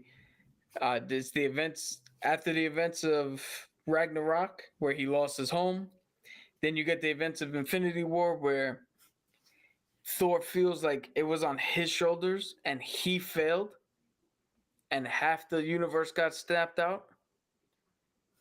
that traumatic event, we see it in Endgame, that Yeah. sent him down a spiral. Depression, coming off the back of his PTSD and his unworthiness, his anxiety, his anxiety springs from his failure in Endgame to stop Thanos. Going forward, you see that he's now hesitant because if he couldn't stop Thanos, how can he stop anything else? And even when he gets the catharsis of killing Thanos at the beginning of Endgame, he realizes that in and of itself meant nothing. And that spiraled him out of control, as we saw. So those are how I see how all that plays into the movie, all of his problems. So how things would have been different? The answer I have here is a simple one. If we look at what is shown to us within the movies themselves, we can see a few things. First off, in Endgame, when he talks to his mother, the whole feeling unworthy, you could see that subside, and you could see her words actually penetrate into his mind. And when he calls Mjolnir and it actually comes to him, you see instantly. And now I have to make a disclaimer that for most of these issues that we're going to talk about, there is no cure. There's only ways to minimize the impact that the symptoms have on you in the day-to-day and make it easier to function. So don't take what we're saying as, like medical knowledge. No, yeah. But you see the talk with his mom and the fact that he can grab Mjolnir instantly turn him into, well, I'm not worried about that anymore. When he comes back, he willingly gives the hammer to Cap after he picks it up. Because he's no longer worried about that. So that goes with one there. Then at the end of Endgame, Thor goes out with the Guardians of the Galaxy. Right, now the Guardians of the Galaxy have been depicted to be a lighthearted team with a bunch of jokesters and idiots. But if you look at them, what it should have been. Sorry, Ken. Trying to let that go. That's the thing I had to talk to somebody about. We spoke about it. I'm sorry, go ahead. If you look at the Guardians, especially the team he left with, this should have been a tremendous help to Thor. Yeah. Because you got Mantis, which is one part fucking therapist and one part medication. With her ability, she could tell when he's anxious, calm him down, like talk him out of it, and then if need be, use her powers to calm him down, to level him out like medication would. You got Drax and Nebula, who they're the honest truth. Sometimes what you need to hear is the harsh fucking truth. And in this scenario, when Thor's feeling that he's, feeling anxious or depressed about something, they're the ones who can remind him, hey, you brought everybody back. We're now out here saving these people in the, whatever they were doing before the last movie started. We're saving these people. You're already having a more positive effect. Those little reminders of the little victories that could push, you take a little victory, you push further for another one, push further for another one. Then you got Peter Quill himself, which we all know my little thing with Peter Quill, but for everything Peter Quill has been through, he actually seems like a well-adjusted person. Losing his mom to cancer, finding out that his dad is the one who gave his mom cancer, losing Gamora, getting snapped out. Losing Yondu. Yeah, losing Yondu. You think that would have an effect on him. But you see when they leave it off in the movie, how level-headed he is. And how he says he gets by looking in the eyes of the people he loves and all that other shit. So Peter Quill can be the fucking the day-to-day talk person, the one who's where you just go up to him and like, hey, I'm feeling like this today, and you sit with him and you just have that conversation. You get everything off your chest. He listens. You work through some shit. That's what he could have done. Then you got Korg, who, for all of his fucking stupidity, Korg can be the fucking journal. One of the technique that they use for, people with depression or whatever is journaling. Korg can be that. Korg's the one you go to and be like, hey, Korg, today I did blah, blah, blah, blah, blah. And all the little minute things can go to Korg. You couple all that, and then we have Thor Ragnarok, or not Thor Ragnarok, Thor Love and Thunder would have been a completely different film. So what it looks like, when you get to that film, Korg could still be the narrator, right? Yep. But this time, I'm going to read what I wrote here. So Korg's still the narrator, but this time we see him actually working with the Guardians. Like, we see him save a couple of other different people. And that battle on the planet where he destroyed the fucking the chapel. Yeah. He doesn't destroy the fucking chapel. He actually fights alongside the Guardians. Not just fight while they're fucking watching him. Because he's learning, again, to be a team, to be trusted, to better deal with his anxiety. Then when he leaves, it's a much more impact. It's not a fucking joke that they're trying to get rid of him. They actually, what do you call it? When he leaves, he's actually thanking them for getting him back to a baseline in which he can fucking function again. Where he loses the dad bod and gets the god bod and all that shit. Then Korg becomes more of an emotional support character. He's the one who's there to remind him of all the fucking lessons and everything he learned. So Korg has more of a function. When he sees Jane, or let me skip that. His battle with Gore could have been, and instead of what the fuck we got, it could have been two people with trauma, both having a psychological debate on how to deal with the gods abandoning their followers. So it's two sides of a thing. This guy, Gore, went through a very traumatic experience, not only believing in something, but finding out that what he believes in is real and what he believes in doesn't care. And he's the depiction of what happens if you don't get help and you let it fester and you let it linger and all the negativity that comes with that. And then Thor is the one who did get help and was allowed to deal with it and in a healthy manner learn to move on and to function properly. And you have a more. I mean, there's gonna be a fight because it's a fucking Marvel movie, and you gotta have a fight. You have to have it. You have to have it. Yeah, absolutely. Yeah, but when you get to that fight's gonna mean more because it's a. I'm trying to help you. You won't let me. So you're punching at me. I gotta defend myself. I don't want to fucking hit you. Yeah, absolutely. Yeah. Then when you get to Jane, her dealing with cancer is gonna lead her down some dark roads. And the comedy could have came from levity, where Thor could have seen this, could have recognized what's going on, and go, I know what's happening. I've been there. This is how I would have dealt with it.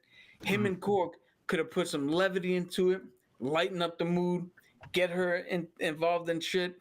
And then at the end, instead of like it tacking on, where Jane's like, well, fuck it, if I'm going to die, I might as well go out swinging. And Thor's like, dude, what the fuck are you doing? The end could have been, you know what? There's something bigger than myself to fight for. And I'm gonna give all of me to fight. And that could have again showed Gore that the whole fucking gods and belief system that he had was his belief wasn't that warranted, because here's a human going through fucking cancer, about to die, but is willing to go into battle for the God that she believes in. And that God is willing to reciprocate and put everything he has to keep her and all these kids safe. And there could have been a much better fucking discussion about it. And Thor could have ended the whole thing. You want to give him the kid, fucking give him the kid. But Thor could have ended it the way he was at the start of Infinity War. And if you think about it, the premise of this movie is kind of like his whole story from when he started to the end of Infinity War, because it was like he lost his mom, he's losing Jane. There's a threat to killing half the population. There's a threat to killing all the gods. You know, it's one of those. He failed at saving half the population, but now this is his get back moment. This is his moment where he can make that wrong or right, and not only one, accept the fact that Jane went out the way she wanted to, and you know, learn to live with that loss, and also to be like, yo, listen, I figured out a way to stop someone from wiping out a percentage of the population or the whole gods and all that other stuff. Yeah. You know, it's more than just kill people and that's it. Yeah. You know what I'm saying? It's more than just a fight, because it pretty much all Thor wanted was a fight. What's going on, Tanya? You know what I'm saying? Yeah, I mean, it still could have been done with comedy in it, because in heavy subjects like this, you need, again, levity, not comedy, levity. That's the difference. And again, I will tell you the difference. You go to a funeral and everybody's feeling down. You see the person in the casket up front, and somebody turns around and doesn't tell a knock-knock joke or slip on a fucking banana peel. They turn around and go, hey, you remember when this happened? And everybody fucking laughs, because it's like, I remember that shit. That shit was fucking hilarious. Yeah. Sorry to hear that, Tanya. To bring up the movie. Yeah, man. Hope everything you pull through everything. Word. You know, and the little story, when our uncle passed, I, for some reason, buttoned the top button on my shirt, which I don't do because it squeezes my neck. And for some reason, I did it. And when we get to the funeral home, we're sitting there, and I feel the tension. And a part of me was like, yo, I got to get this button unbuttoned. So I turn around to my cousin, and I'm like, yo, I need you to do me a favor. I can't unbutton this shit. So she's trying to unbutton it. And while she's trying to unbutton it, she's doing all this shit to my neck. And my aunt goes, her name is Diana. My aunt goes, Diana, why are you choking? Why are you choking Vinny? And it was one of those perfect moments that it was like, even though we're in a messed up situation, a sad situation, everyone started laughing because of the way it looked. You know what I'm saying? It wasn't meant to be funny, but it was just one of those things. Remember, what do you call it? Our great uncle Lou passed, and we went over to his funeral and all that. And one of our cousins, as we're leaving, we're like, all right, saying goodbye. She looks at me, and she's got the tears and all that, and she's like, wow, you look just like your mother. And I turn, at the time I had my beard, and I turned around and was like, yeah, I have her beard. And it sets her into a fucking a fit of laughter, which fucking raised the mood up. Yeah. Yeah, absolutely. No, yes, yeah, that makes sense. You know what I'm saying? Yeah, totally. Yeah. So I have three, right? I don't know if Cap has another one. I probably could talk about another one, but I went with just one. Okay, so I could pull some up. No, yes, I'm saying I was figuring out go one, do one, then I go, because I got the last one is pretty short because it's been insane, but it makes perfect sense. And the one I really want to focus on, not surprised there by any means, You know what I'm saying? But by any means, but the one I really wanted to like kind of touch is the question. Okay. You know, so a lot of people, the history of the question is not really known. The world, the origins of the question. So the original origin of the question back in the '60s is the question was brought up in an orphanage, right? He was a really violent kid from the get. You know what I'm saying? And he had trouble dealing with it. And a lot of times the nuns would discipline him. Another one would whoop his ass. You know what I mean? So eventually he ran away. You know what I'm saying? He finally got back in the school system, went to college, met a gentleman. Right off, I lose his name, but his version of Alfred. You know what I'm saying? And he started to learn certain philosophies, right? Then one day, when he got bold enough to go out and do something, he met Lady Shiva. See how this works for me? And Lady Shiva completely destroyed her. Like fucked him up. Like it was completely unfair at that point. And then she had her men throw him into the river so he can sink after that ass whooping. But then for some odd reason, she saved him. And then she pointed him in the direction of Richard Dragon. If anybody knows, Richard Dragon is one of the best martial artists in all the comic books, but really known for DC. It's really like Lady Shiva than him. Or correction, the Karate Kid, Lady Shiva, the Karate Kid, then him. He's there. So then he started teaching the question how to fight. Then he started teaching about Eastern philosophies. But the question before that was a legit journalist that actually had a little bit of a crush on Lois Lane. That explains a lot about him. He has toxic traits, so we know about that. So going back is, he got to the point where he became obsessed about getting the truth out of everything, no matter what it was, how small or how big it was, you know. And then one day, he literally feels like he's having a dream about working with Batman. He wakes up, Batman's in the room, and tell him, listen, if you want to do this, you're either all the way in or you're not at all. You have to be obsessed. So that says a lot about Batman himself. Either you're obsessed or you don't want to do it at all. So the question takes that to heart and to mind. Now the question is, if he deals with the trauma of the violence of his youth and the thing with the nuns and his own inquisitive mind, is he still the question, or is he just Vic Savage? You know what I'm saying? Does him going to a therapist resolve things and let him just be an ordinary journalist? Or does he need a tendency for violence? You know what I mean? Does he need to be hyper violent? Because sometimes you ask people questions, they don't answer it the way you want to, you want it. Yeah. And a lot of time he feels like that's not the answer I want. So I gotta get out of you another way.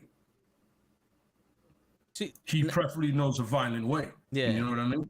So when he was a kid, was he angry, like aggressive as a kid also, or? It was just like a violent streak in him. You know, like some people just have that in them. Yeah. Like he resolved a lot of problems just throwing hands. It was never really a conversation, you know? Yeah. You know what I'm saying? So, because it's crazy, because if he was a kid with this violence, and not a lot would have changed, but like Jordan Peterson's, like, I don't know if you recognize Jordan Peterson, but he's also a psychiatrist.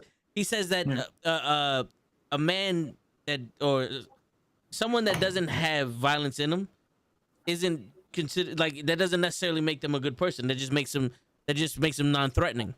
But a person that can threaten you and chooses not to, or controls that, makes them a good man, right? So I actually have that shirt. Yeah. You know, when you're talking about, I have the shirt, the thing. So it's a normal man, a normal man is not a useful man, but a man who knows violence and can control it is useful to everyone. Yeah. Pretty much what he said. So if he would have probably spoken to someone, he would have been able to channel that aggression into something more productive, instead of for being that I'm just gonna fuck everyone up because that's all I know, and you're gonna give me the answer I want and not the answer that you got. Instead of right to violence, being more persuasive, probably learning more persuasive ways, because he's a journalist already. You know, you put that energy of the violence that you already have, you put it into like learning certain persuasive forms, you can get stuff out of people and they don't even know you're doing it. You know what I mean? No, yeah. The journalist, that's key. That's a key thing. You know, but his tendency for violence and the fact that he had that mind. And the great thing about the question in the Justice League Unlimited is that he wasn't a conspiracy theorist like that, like people make him out to be. But in that makes that obsession part of him more viable to people. You know what I mean? Like people go, oh, so he's one of those. Feels like everything is connected. You know what I mean? So it makes sense to some. But had he resolved his issues from youth, he would have probably been a better journalist. You know what I'm saying? We would have missed out on the question, which would have sucked. Because I love the question. He's a great character. You know what I'm saying? But I think he talked to somebody, instead of being violent, he would have been more persuasive. He would have been like Ben in Daredevil instead of who he is now. Yeah. You know what I'm saying? Yeah. Something tells me though, he still would have been. So people like that are still driven to do something. So he would have been involved. He might not have been the question, but he would have been somebody else. No, I completely understand that. You know what I'm saying? But I think that question persona goes away when you talk to anybody at that point. You know what I mean? Yeah. So yeah, definitely. I remember just reading, because I read up on it before and I forgot the origin. Then I read up on it again and I was like, oh, okay. You know what I'm saying? That makes a lot of sense for that guy. You know what I mean? Yeah. You know, so I know he's a master combatant, by the way. You want to throw hands with the question, just want to shoot the fifth. I would recommend it. Don't shoot the fifth with the question. Don't do it. You know what I mean? Unless you're Lady Shiva, Batman, or somebody in the Bat family, or have superpowers. Other than that, don't throw the hands with them. You won't get it. Word. But yeah, that was one of them that I was like, oh, this. A lot of people don't talk about him in his mental state, what they should, but you know. No, hey, that was. Yeah, Cap, you was gonna say something? No. No, yeah. I mean, there's also a possibility that he speaks to someone and that just pisses him off even more. He's not Rorschach now. No, but you know, like when you said that he would attack people because they didn't give him the answer he wanted. Yeah. Maybe, you know, it could be one of those things like, nah, you're not telling me the shit I want to hear, and it's just pissing him off. You know, like a psychiatrist, like, you know, it's not normal to be this angry. No. It is for me. You know what I'm saying? Like he you know, it may not help. There's certain people just, and especially if he becomes obsessed with it.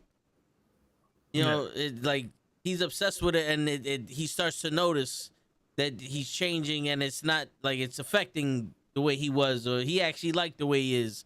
And you know, some people don't change, you know, who they are because they have no problem with, you know, being the drunk. It was everyone else that had the problem with being the drunk. You know what I'm saying? So there could have been a small possibility that it made him worse. No, you're absolutely right. You know what I mean? You know what I'm saying? But it's just always that if you do, how do you turn out? You know? And the same thing Cap was talking about is like, if it deals with it before it becomes a serious issue, what do you do? Oh, yeah. Yeah. Shit, so, all right, so the character I picked was Drax. Drax the Destroyer. Now, the crazy thing is, the comic book and the movie are completely different, but they have similar things. So the origin for the movie for Drax was that he was living on a planet with his wife and his kids, and Ronan, the Accuser, came and destroyed the planet and killed his family. And he made a vow to kill Ronan. And when he found out that Ronan was ordered by Thanos to do it, he said, I'm going to go kill Thanos now. But in the comics, his name was actually Arthur Douglas. He was a human from Earth, and he was a real estate agent. And he was driving home with his wife and his daughter in the backseat. He was driving home, and Thanos was on his scouting mission to scout Earth, because he was on his mission to just, take over the planet. And his father, mentor, and Cronus was like, all right, Thanos is getting a little bit too powerful here. So they were trying to figure out a way to stop him. And Thanos was on a covert mission, and when he saw the car with Arthur Douglas and his family in it, he's like, we can't have any witnesses. So he shot the car down. Now, Arthur Douglas and his wife died, but his daughter didn't. And Thanos thought everybody died because he didn't know the daughter was in the car. So he left. And Mentor and Cronus were like, yo, we could take this guy.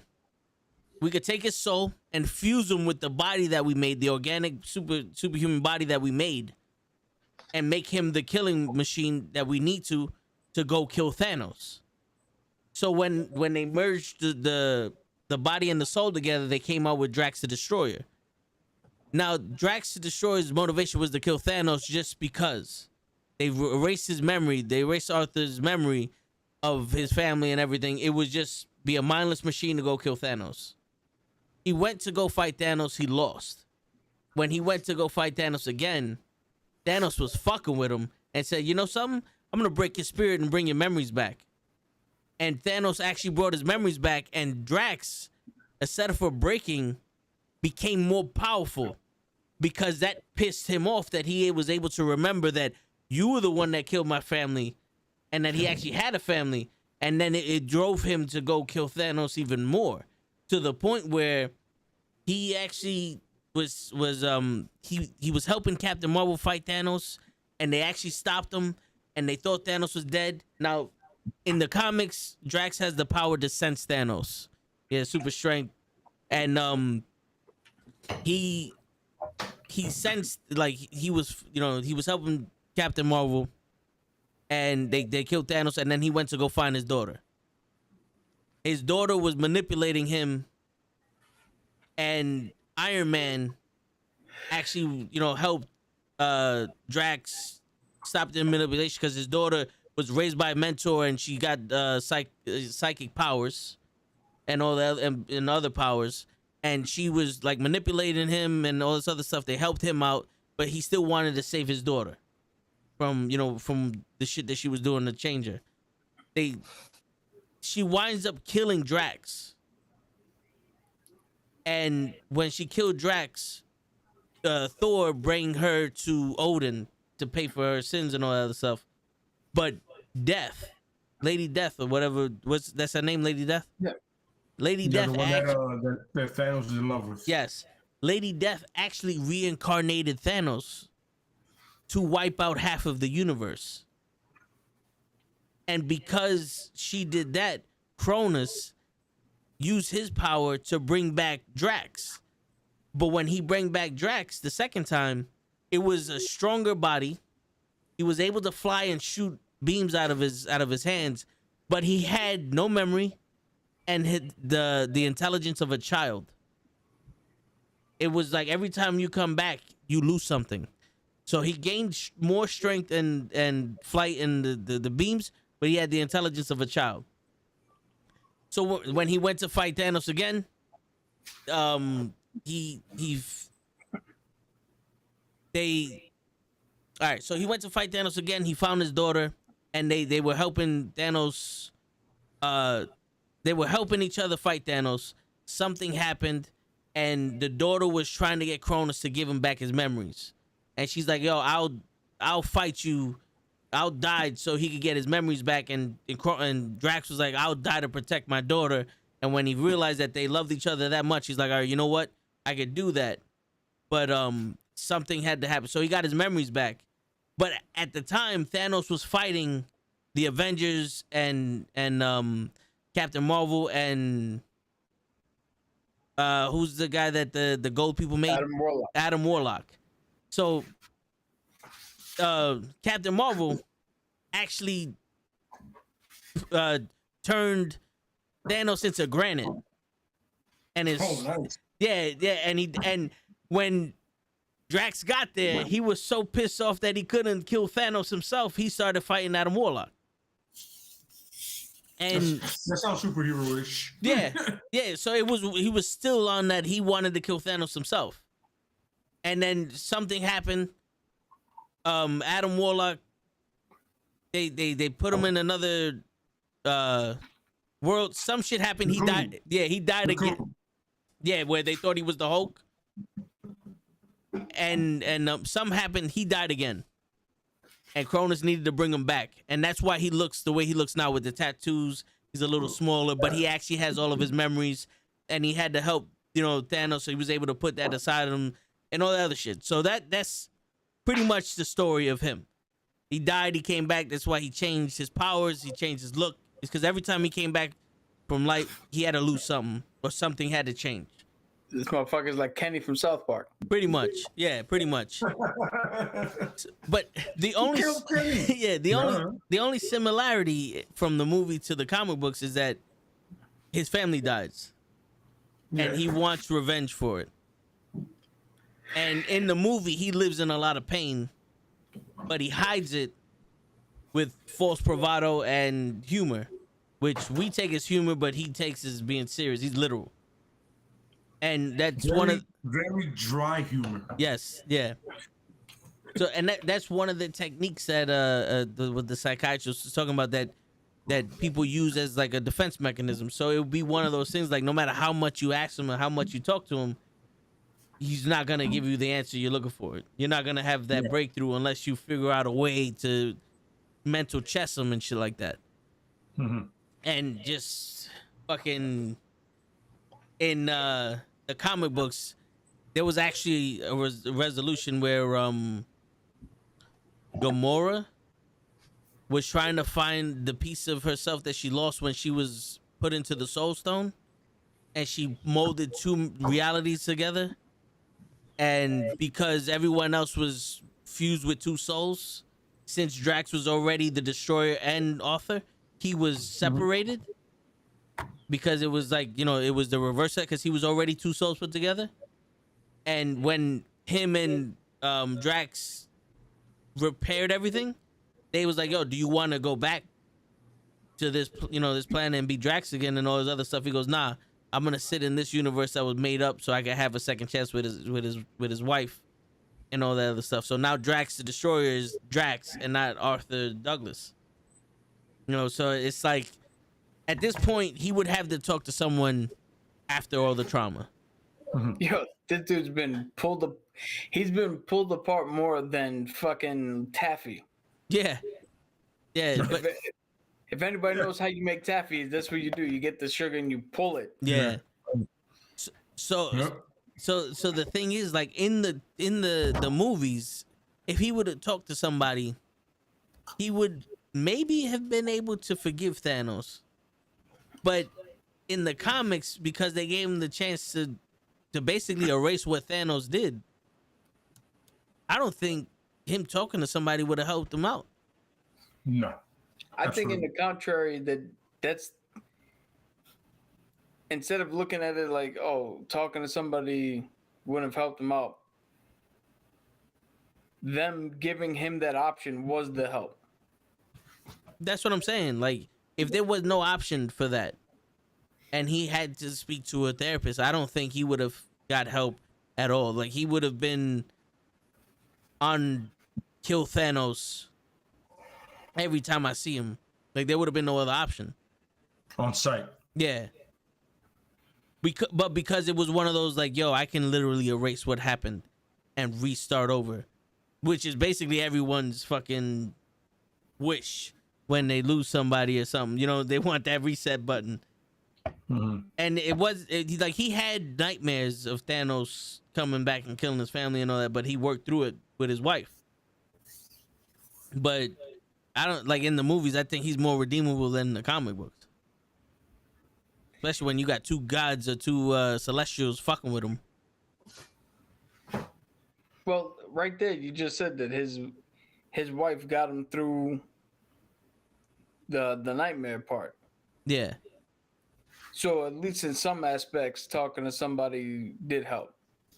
Yeah. Might not have been a professional, but a professional is probably the top tier where you want to get to. But not every person and not every situation has to get to that level. You just got to find the best thing that works for you. Yeah. Absolutely. Yeah. It could definitely work. And I was looking up other people right now because I mean, I just did Thor again for the fucking 100th time. We talked about it. I don't want to talk about Wanda again. 'Cause, I mean, we just beat that dead horse. So I was looking up, and Rhino was kind of interesting.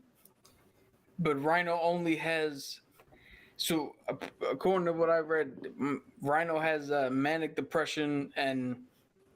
I don't want to get fucked up on YouTube here. Self-deletion thoughts. Okay. But it's only...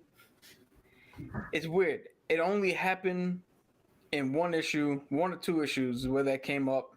Mm-hmm. And somebody said it that's not a psychiatrist. It's just Rick Jones, just the sidekick for the Hulk. Yeah.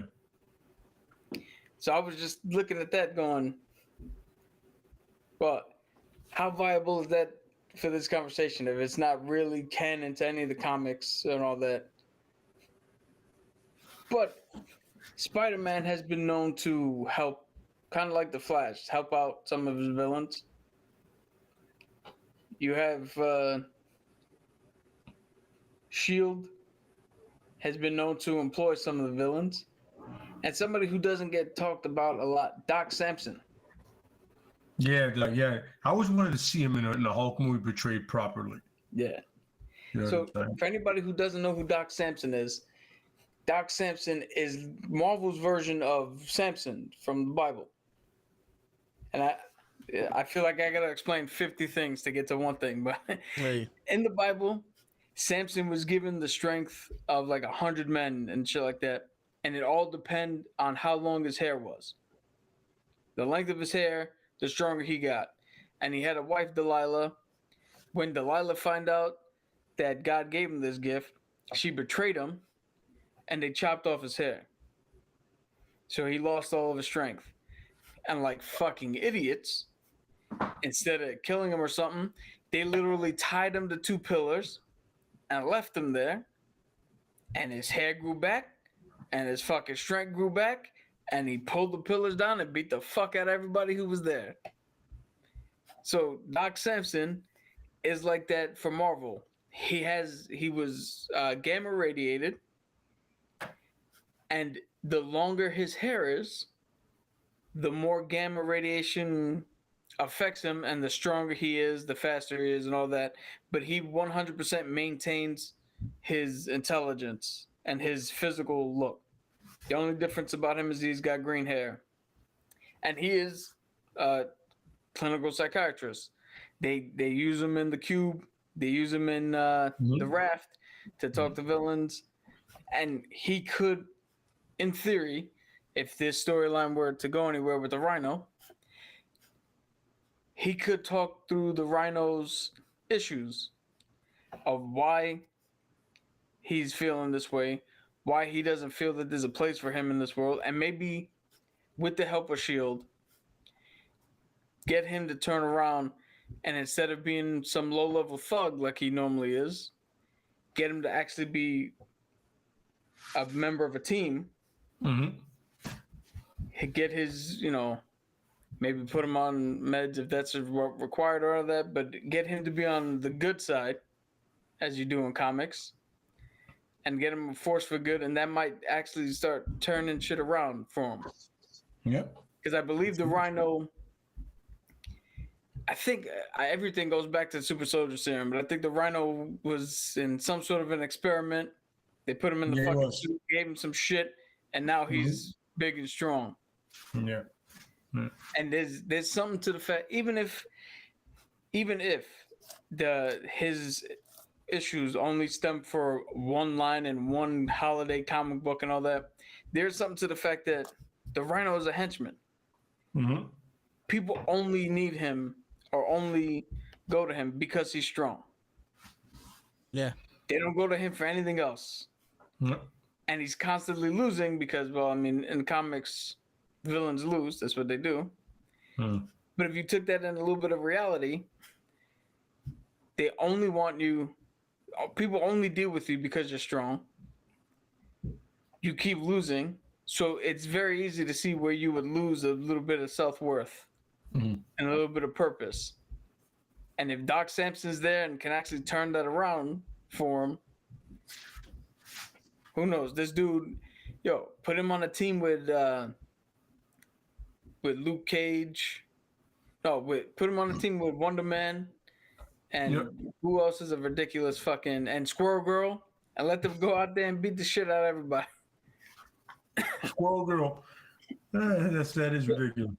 Yo, I'm telling you right now, the way Squirrel Girl is depicted in the comics, there is no way that anybody who hangs out with her wouldn't immediately be like, all right, well, this is the annoying little sister at first. And then I can see it now. There'd be a line where Rhino would be sitting there going, you do know my history, and you put me with her. And then, like, 3 pages later, somebody's about to attack Squirrel Girl, and he's like, no! And just like super fucking defensive, and I gotta, at all costs, she must be saved. But yeah, when you're chilling with Galactus and just shooting his shit, you're doing something right in the world. You know what I mean? Yeah, I get that. Oh, yeah. So the other one I picked Logan. yeah, But that's 7,000 years of trauma there. yeah. Right? Now we're going with the whole aspect, the fact that Professor X never put the mental blocks in his head, like he usually does. You know what I mean, or whatever. And we're just dealing with it, from the get, from birth in the 1800s all the way up to where he's at now. And it's of lost love, betrayal, lost love, betrayal, him losing his shit and actually destroying the whole villages, you know what I'm saying? PTSD on levels that you cannot imagine because he's been through so many wars, which leads back to a loss, you know what I'm saying? And just seeing everybody that he loves dying as he keeps living. Like very few people that he has a connection with that he can actually legitimately call them like long-term friends. Not to mention having to deal with everybody hating you because you're different. Absolutely. So let's Yeah. I'm not even going to touch on the fact that his whole life he's been doing that. You know what I'm saying? And then let's not even get on the Weapon X experiment. So let's just concentrate on the love and loss that he's had through all these years. Japan, the wars, Sabretooth, the betrayal, everything of that nature. Now, how often through these centuries is this guy talking to somebody new? Where something new pops up, he goes, well, before you, about 70 years ago, I spoke to somebody else. He goes, I'm sorry, you say 70 years ago? Yeah, that psychiatrist is dead and buried. But let's talk about this issue right now. So how does somebody like that, that's literally been alive longer than your damn near your whole bloodline, no pun intended, how do you help somebody like that? You know what I mean? Yeah. How do you deal with that? That's not even trauma at that point. That's just fucking. I don't know how to. I don't even know how to name that. You know what I mean? We can already see evidence that he hasn't dealt with it. Because what's the one thing Wolverine's known for? Berserker rage. Berserker rage, yeah. And my question is, how do you, through every lifetime he's lived, how do you contain that so it won't affect the next lifetime? You know what I mean? What technique is used there? And does he keep the technique and then pass it on to the next psychologist? And let's remember, in psychology and everything like that, you always have these breakthroughs, you know what I mean, where techniques change and they're better or whatever, you know what I mean? There's medication or whatever, I'm pretty sure medication can affect a guy that can heal. Yeah. Every couple of seconds, you know what I mean? So that technique worked. Now this one, a technique evolved in another technique, but does it keep him on the right straight and narrow? Or does it leave him completely lost? You know what I mean? Like, how do you deal with somebody that has that longevity of traumatic history? Shit. It's a tough one to really touch on, you know what I mean? Yeah. The only way you would really have to is it's something that you do see with Wolverine is once he learned his strength of character, is that something he can lean on True. in certain moments. Because in certain moments, the Berserker Rage is useful for other things. But in the quiet moments, he's got a wealth of as much of trauma as he's been through. He's also has that same amount of learning to live and deal with it and move on that he can also lean on if he has to. See, I think you didn't finish, Cap? No, that was See, I think when it comes to the constant loss and the constant growth and all that, like when it comes to the cartoon, every time he dealt with something, he went to Japan. He went to an isolated area to go help the town rebuild, and was almost like, instead of for me being a weapon, I'm gonna be a help. And trouble always found him, and he was the help by being the weapon. And it's almost like, you know, living in a place like that, I think the only thing you can do is learn gratitude and appreciation, because at this point he knows that a part of life is death, right? And it's part of his life isn't death yet, but a lot of his life has been experiencing death from other people. Absolutely, yes. He would have to learn the coping mechanisms of people are going to be in his life for a certain part, and he's going to be in certain areas for a certain part, and he has to take gratitude of, this is what Yuriko did for me, this is what Jean Grey did for me, this is what I did for these people. And, you know, like remembering the man he was, helping people, like not separating the help from the weapon or the man from the weapon, and just but bringing them together. I'm the weapon that they use to help. I'm the weapon for good. You know what I'm saying? As opposed to I'm a monster that I need to hide because everyone around me dies and I'm always bringing trouble. You know what I'm saying? It's like one of those things, because that's a tricky one, because there's no end game there. Like literally. Yeah. He's living multiple lives. Yeah, it's a consistency. Yeah, the healing power is what makes it the consistency. Like he'll heal physically, but he never does mentally. You know what I mean? And it's just, this happened. All right, I was over that 70 years ago. I was over that 100 years ago. But then this shit happened. Yeah. And I'm literally gonna live with that shit forever. You know what I mean? Yeah. Until somebody puts me in the ground or something like that. You know. Not to mention something that we also didn't bring up is, well, you kind of brought up how Professor X put those mental blocks in, but every once in a while they wipe his memory, then all that shit comes back. Because if we know in the House of M, the only reason he was able, or he was a big part of it, is because while everybody else forgot what the fuck was going on, he didn't. Yeah, he remembered everything because he was already on the other spectrum, on the other side of it. And wasn't also Spider-Man because of his spider sense? Yeah, he went to Spider-Man. He goes, "Yo, you feel like something's wrong?" And he goes, "Yo, I've been, all puns intended, you've been tingling all day." Oh, yeah. That's not for head and shoulders either. He was just like, "Wait, yeah, you're right. What the fuck is wrong?" Yeah. And then they went to Luke Cage. Luke Cage also. Yeah, Luke Cage. Yeah, I forgot what it was about Luke Cage. He got it too. Yeah.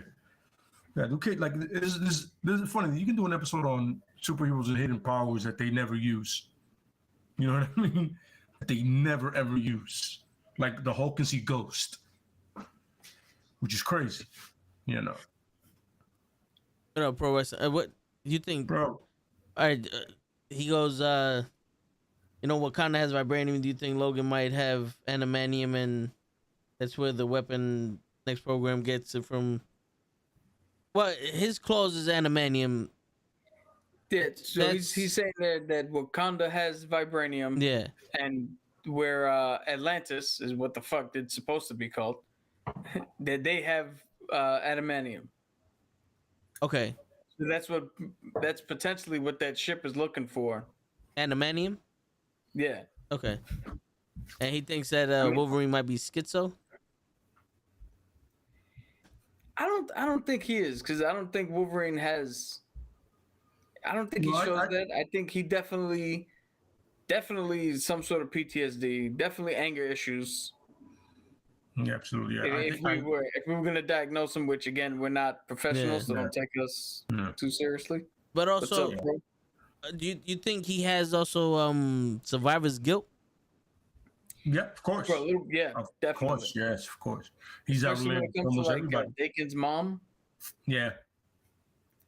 Yeah. Because if you guys don't know about Dakin is his 616 son, hmm and I forget what the mom's name was, but she was pregnant with him. The Yakuza came, killed her, cut the kid out the stomach, thought that they killed the kid, but no, he's got the same healing factors and shit. He lived, and then Dakin grew up his whole life resenting Wolverine for letting that all happen. And then we got this weird Wolverine who's only put the cowl on because he was part of the Thunderbolts and did it almost like a fuck you, but was never trying to be Wolverine. Oh, he was part of the Dark Avengers. Dark Avengers, yeah. Dark Avengers, yeah. Shit. Yeah, it's weird because he never wanted to be Wolverine, but they made him. hmm They forced him to do it. Laura Kinney and the other new female clone. hmm Nobody wanted them to be Wolverine, but they wanted to be Wolverine. Yeah, absolutely, yeah. And then if you go to James Howlett in the Ultimates universe, that fucking goober just like, well, my dad was him, so I'll be him. Like, Yeah. he's the fucking worst one. Yep. He's like Scott Summers in a fucking Wolverine costume. Yeah. So Thank you. Anthony wants to know: isn't Laura technically his daughter because they used his blood to do the experiments on her So, when she was? she's a female. So all right, she's a clone that they altered to be female. So in a way, you can say daughter, but so it's like Boba and Jango Fett. hmm In a sense, Boba is Jango's son, but on a technical level, they're the same person. Yeah. So technically, Laura and Logan are the same. They just altered one thing to produce a female. Absolutely. It's almost like when a male and a female are twins. Yeah, Yeah, pretty much, yeah. yeah. You can That do one that. gene that one thing that gets switched, yeah. The chromosome. Yeah. So, question about Dakin didn't he also have a run that they found a sword that can kill immortals, and he infused it with his claws? So they found a sword that can kill Wolverine because it'll cut through the adamantium. And there was a whole big thing with that shit, but that eventually led to nothing. Yeah. Just much like most shits in comics, they have a good run and then it disappears and nobody ever brings it up until, hey, you remember this thing from fucking 5 years ago? Yeah, it goes away right away. It's like, we don't like it. Done. Well, You know what I'm the saying? thing is, you can't have a weapon like that in a series that's supposed to go on seemingly forever. Yeah. Yeah. Because I mean, why wouldn't? It's supposed to be a threat, but it's not that. It shouldn't be that valuable of a threat. You know what I mean? Yeah, no, Ever. for real, yeah. Ever. Now, You know what I'm saying? You know what's funny? It's when comics are a weird medium. All right. When I first got into Magic the Gathering, I was like, yo. So for anybody who doesn't know, it's a card game. All right. It's the original trading card game. They made it back in the 90s, and they have a thing called Standard. And in Standard, every couple of months, they take all the cards that came out from this date backwards and go, you can no longer play with them. You got to buy the new ones. And it always keeps the game fresh and always keeps the game going. And at first, I was like, this is stupid. I got all these cards. Why the fuck can't I just keep using them? But the more you play it, the more you realize, oh, it makes perfect sense. Because one, they need to keep making money. But two, if you just had the same shit, like my commander deck, I have it. I play it. You can use all the old cards, but at a certain point, it's just the same game over and over and over and over and over again, and that you never do anything different outside of the box. And that's like comics, where they don't have a standard rotation where fuck everything else. This is all the new shit. They just keep going with the same line forever. Yeah. So if you have weapons like that, or the fucking God Killer sword, or the fucking Infinity Gauntlet, you have to do crazy. You have to do one or two things. One, either keep it limited to this run. This specific set of comics has this storyline, and that's it. Mhm. Or you got to do convoluted shit into why nobody has this anymore. Nobody's looking for it now. Nobody even knows about it anymore. It's weird. Yeah, it is.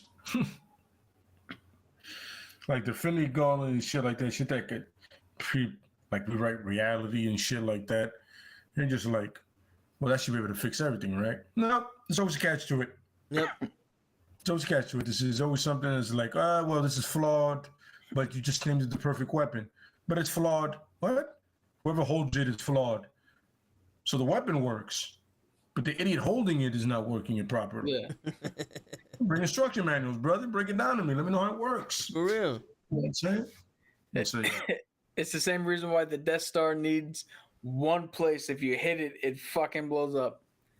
A place like this box right here. Inside of a tunnel. Yeah. Which And inside of a long tunnel that's not covered. Yeah. I'm In a glad divot. This is why Star Wars and comics, they all have through lines that link them all together. I could see why you would have that in the first one. Mhm. Rogue One explained why the first Death Star had shit like that, because the guy put it in. The subsequent ones, why the fuck you keep putting options to take this shit like Star Killer Base? Why is there still that option? Yep. Because they never put up a piece of wood or nothing. And it's crazy because it's like they made it seem like it's a hole. Like my man had to go through about 4 miles of a divot and then shoot the shit perfectly. Like he had to Top Gun it. You know, go up the mountain, come down at the right moment, shoot a rocket, and then it gets sucked into a wormhole, and then it goes into the fucking mainframe. It's like, what? And they were like, well, that's a 1 in a million shot. They ain't gonna do that shit again. Whoop, whoop. Nah, we got practice now, motherfucker. We got better. Shit. Steph Curry's out here shooting these shits. Yo, according to Dream, almost two people almost died tonight in AEW. Fans or wrestlers? I was going back and forth between NXT and AEW. I didn't see any of it. I didn't see it tonight. I forgot about that. So, you want to get into Punisher while we got 30 minutes left? Absolutely, yeah. So, my favorite thing about the Punisher is, which I absolutely love, is as much as I think help would work for him, he wouldn't do it. You know what I mean? Because the Punisher, after all these of reading him, I understand that, a lot of people say this and it's true. There's a man fighting a war that he understands he's never going to win, but he wants to keep fighting the war no matter what. Yeah. And his kids being, it's what happened to his family and his son and his daughter are a driving force. But at the end of the day, his driving force is just he hates the element that's doing it. You know what I mean? Yeah. He said to many dudes, like, yo, listen, my wife and daughter and my son dying are one thing. But every time I kill someone, there's a new evil that pops up and this has to be stomped out. And I just truly hate them. The family was a drive in the first, I want to say, year to 5 years, which by the way is insane. Be very understood about this. I understand how insane the Punisher is in every sense of the word. But the continuing that war to the point where, people are telling you constantly, dude, you have to understand. I think you got them all. Nope, I haven't gotten them all. I would feel sorry for the psychiatrist that had to sit down with him. Yeah. Because the shit is going to lay on them you're like, yo, what have you done? Because they'll ask, what have you done? Well, it's talking about my first year. I took a bazooka to a window. What did you do? Literally. Yeah. You know what I'm saying? Now, well, apparently something happened to Hangman. But hey, we'll figure it out. We'll figure it out. But Yeah. yo, but wouldn't the Punisher be talking to the psychiatrist almost like, why do I need to talk to you? I made there's nothing wrong with me. I made the decision. This is what I'm gonna That's what do. I'm saying is like he And- would honestly tell them, I made a choice. Yeah. And I know the choice I made. Between him being knee deep in the shit in Vietnam and then understanding the deal that he made, when I told you before, there's that book he made a deal with some entity. And it might go from the fish store or whatever. And I was like, I don't believe it's any of them. I believe it's just him in his head making a choice. Yeah. You know what I mean? And then made the choice. And then there was that moment in Welcome Back Frank, they were like, listen, you can do with your family, you're gonna be fine, whatever, do whatever you want. He told them, yo, go fuck yourselves. They brought him back down to earth after that dumbass Punisher Angel run, whatever the hell that was, that piece of shit. And he said, yo, fuck y'all. And he came back down to all the low lies and pieces of shit, and you just realize this dude he needs this, he loves it. You know what I mean? Yeah, yeah. He needs that constant war. He never left Vietnam. You know how Bruce never left that alley? Yeah. Frank never left war. And Frank will never leave war. You know what I'm saying? Ever. Yeah, whatever the fuck no, that's the other one. That's Frankenstein. I'm talking about the angel Frankenstein demon Castle? one. Frankencastle. Frankencastle.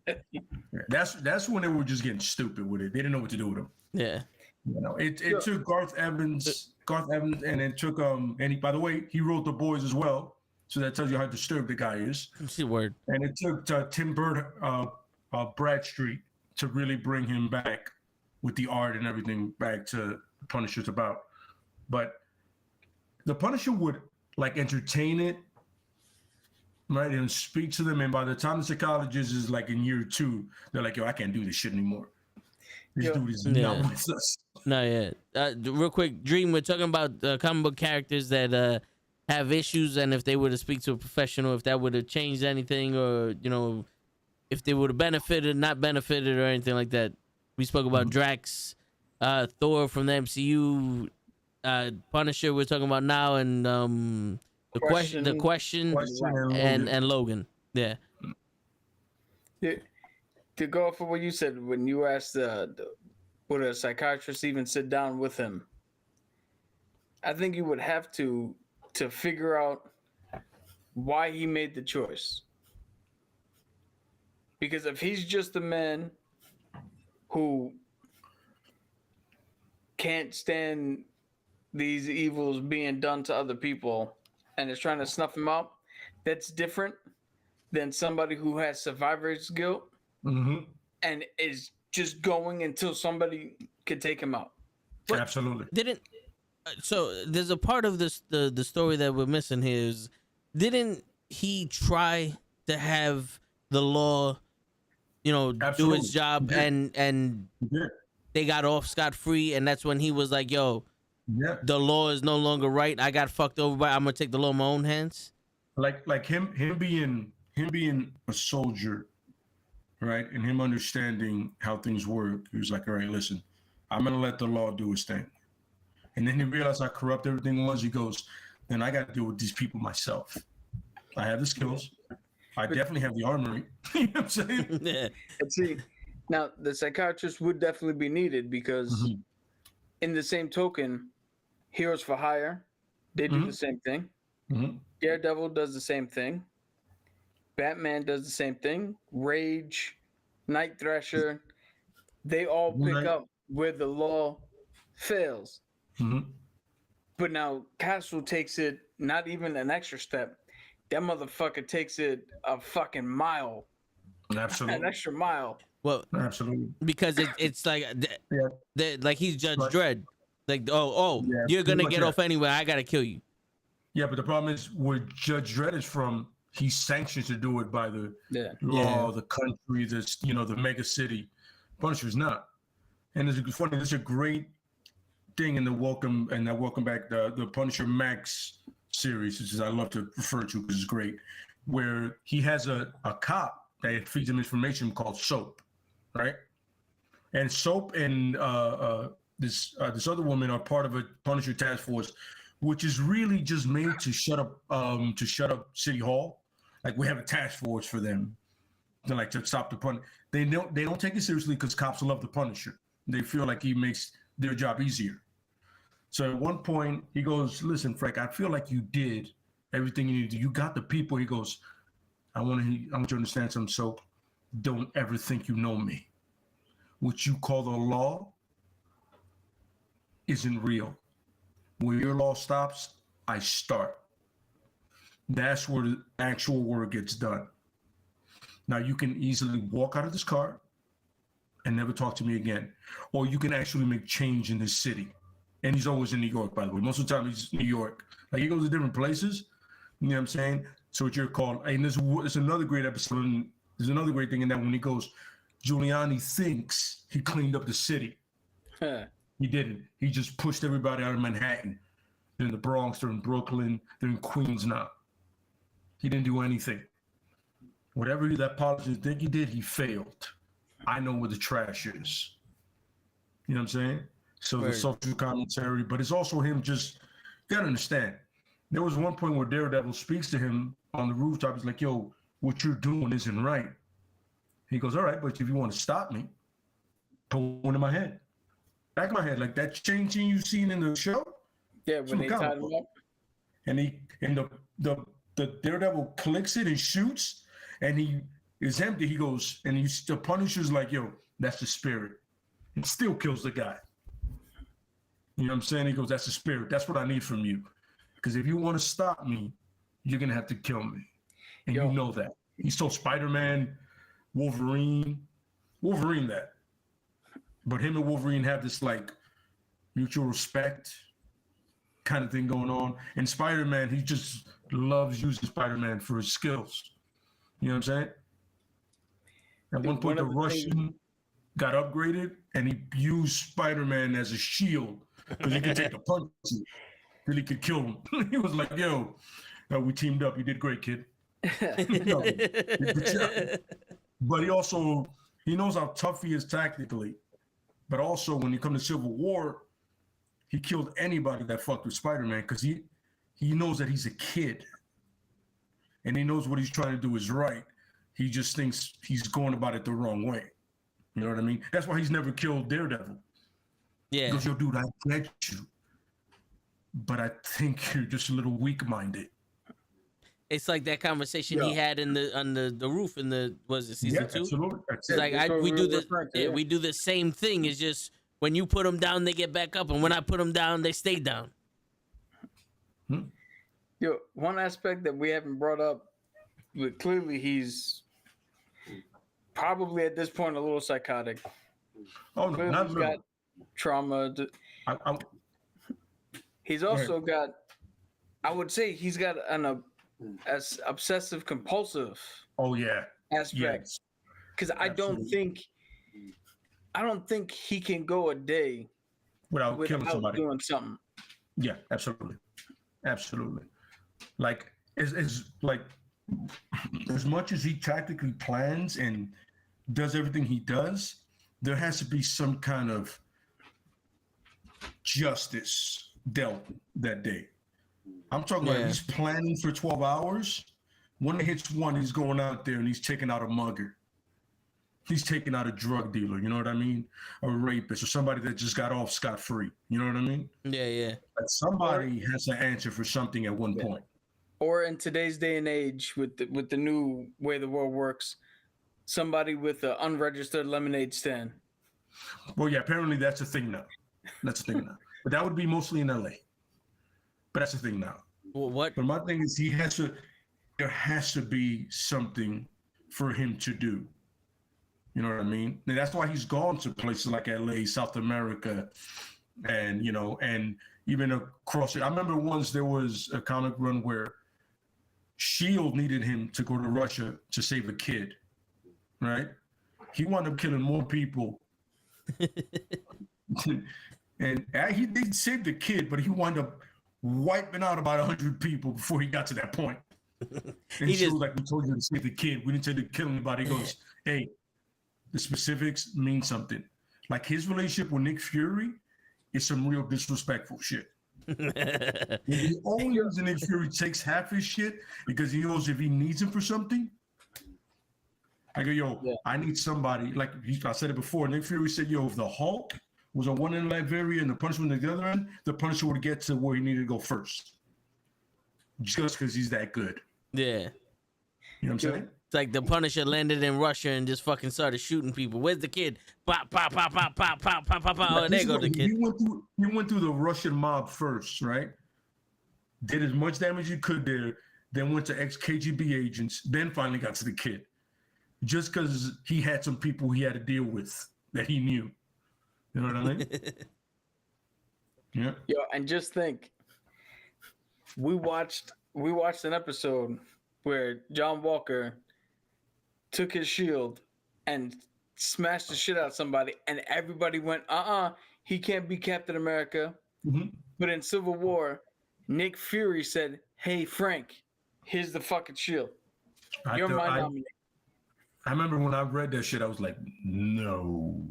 The costume looked ridiculous. I was like, the costume almost looked as ridiculous as that new emblem they got for him being like the hand. Oh, killer yeah. of the hand. The fucking Like octopus Punisher. He's like their main assassin. Yeah, that shit didn't last long. But yeah, I mean, you would want this character that's been through so much to be fixed, but he doesn't want to be fixed. You know what I'm saying? And he understands it. He gets it. The Punisher is on the level of, yeah, see that whatever that shit is, that doesn't even fit. Yeah. It doesn't even fit. You know what I'm saying? And the funny thing is he loves Cap, but Cap doesn't like him. He respects Cap. You know what I'm saying? But he's like, do you know why that is? You guys, like, I know you've seen this, and I know you've seen this movie. You know that movie Commando? yeah.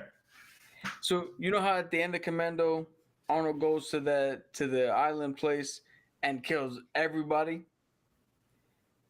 Frank Castle would go there and not only kill all the soldiers, but anybody who knew and didn't stop him, anybody who was fucking funneling money. Like, if you fucking blinked and your blink missed a fucking crime that you didn't stop and you don't give a shit about it, he's taking you too. Let a cruise pass by the island. I'm getting your ass. You're guilty by association. Word. Right away. Yeah. That's Frank. And You're guilty by association. Why didn't you stop it? You can do it. No, you know what's funny though? There's a lot of instances that I fucking agree with the Punisher. You know, like there's some people do not pass go. They don't collect $200. They don't go to court. Just like in all honesty, Jeffrey Dahmer. There's no reason for him to be in jail. He should have been dead. You cannot rehabilitate this man. You know, there's certain fucking people need to just bloop, get him out of here. And you know, it's funny if you see the remember we always refer to season 2 of Daredevil when the Punisher fucks up that whole thing. Yeah. He realizes I don't need this. This shouldn't be a trial. I know who I am. And that's it, going back to what I was talking about. He knows who he is. What the fuck are we doing here, bro? This is a farce. Yo, what? By the way, great shit by Foggy and Matt to do what they did. They killed it, and then he literally unraveled that shit in 10 seconds of him opening his mouth. Yeah. But him being honest with himself, once again, going back to being honest with who you are, he knows he goes like, yeah, I can't wait to do that shit again. I want to kill the next person. Yo, it's just, that's who the dude is. Sometimes you can't fight who you are. Yeah. That's what I'm telling you. You get the dude in front of a psychiatrist, that psychiatrist is going to quit and crack. He'll be like, yo, you have to understand, whatever your technique you're going to try, I get it, bro. But I'm somewhere else right now. And I'm somewhere else in my mind, brother. You can't do this with me, bro. You can't fix me. I don't want to be fixed. I'm fixed in my mind. I'm already fixed. Yeah. And that's a problem with him. He's so fixed in his own mind that you're never going to see anything else. He's not going to see anything else. Is there another way to get through to him? Like if he found a love interest, like how he did in Punisher season 1. Look, like he's had certain people that have come into his life like almost a Punisher sidekick, and the shit never works, bro. It's just not him, bro. He is a constant, and that's his thing, and that's one of the things. One of the things I love about him and strangely respect, but is also one of the worst aspects of him. He is consistent. Like, you see, there's people that have moral moments that they're not consistent. The Punisher is online. Also, one of my favorite things that he hates Tony Stark. I love that part about him. He's always hated him. He goes like that. You really talk to that pretty boy? I don't like him. I'd kill him, but he does good work. You know? Yeah. But you know, like, no matter what, you can depend on two things in Marvel. Nobody ever died. Nobody ever stays dead. And the Marvel kills, and Punisher kills all the time. Yeah. Every single time. You know what I'm saying? And I love the fact that he's sometimes in his own world. You know what I mean? Where he's just dealing with trash. You know what I mean? I would love for him to kill like Green Goblin, but they'll never do that. But you know, it'll be a real short story. He finds him, bullet to the head. We're done. That's why he has no rivals. Yeah. You know what's funny though? There's that old saying: if you spend so much time in the trash, you become trash yourself. Oh, absolutely, absolutely. And I think I haven't read this run with him in the hand, but I think he may have spent so much time in the gutter that he is swung back around. Yeah. And is now back on the upswing where he's no longer a monster, and you might be able to deal with him again. Yeah, yeah. And it's just, like I said, you know, just a constant, man. And it's just one of those constants that's extremely tough to deny. Like, a lot of people go, you know, well, you know, Iron Man was a bad guy. Cap was a bad guy. He was a Punisher. He was killing people.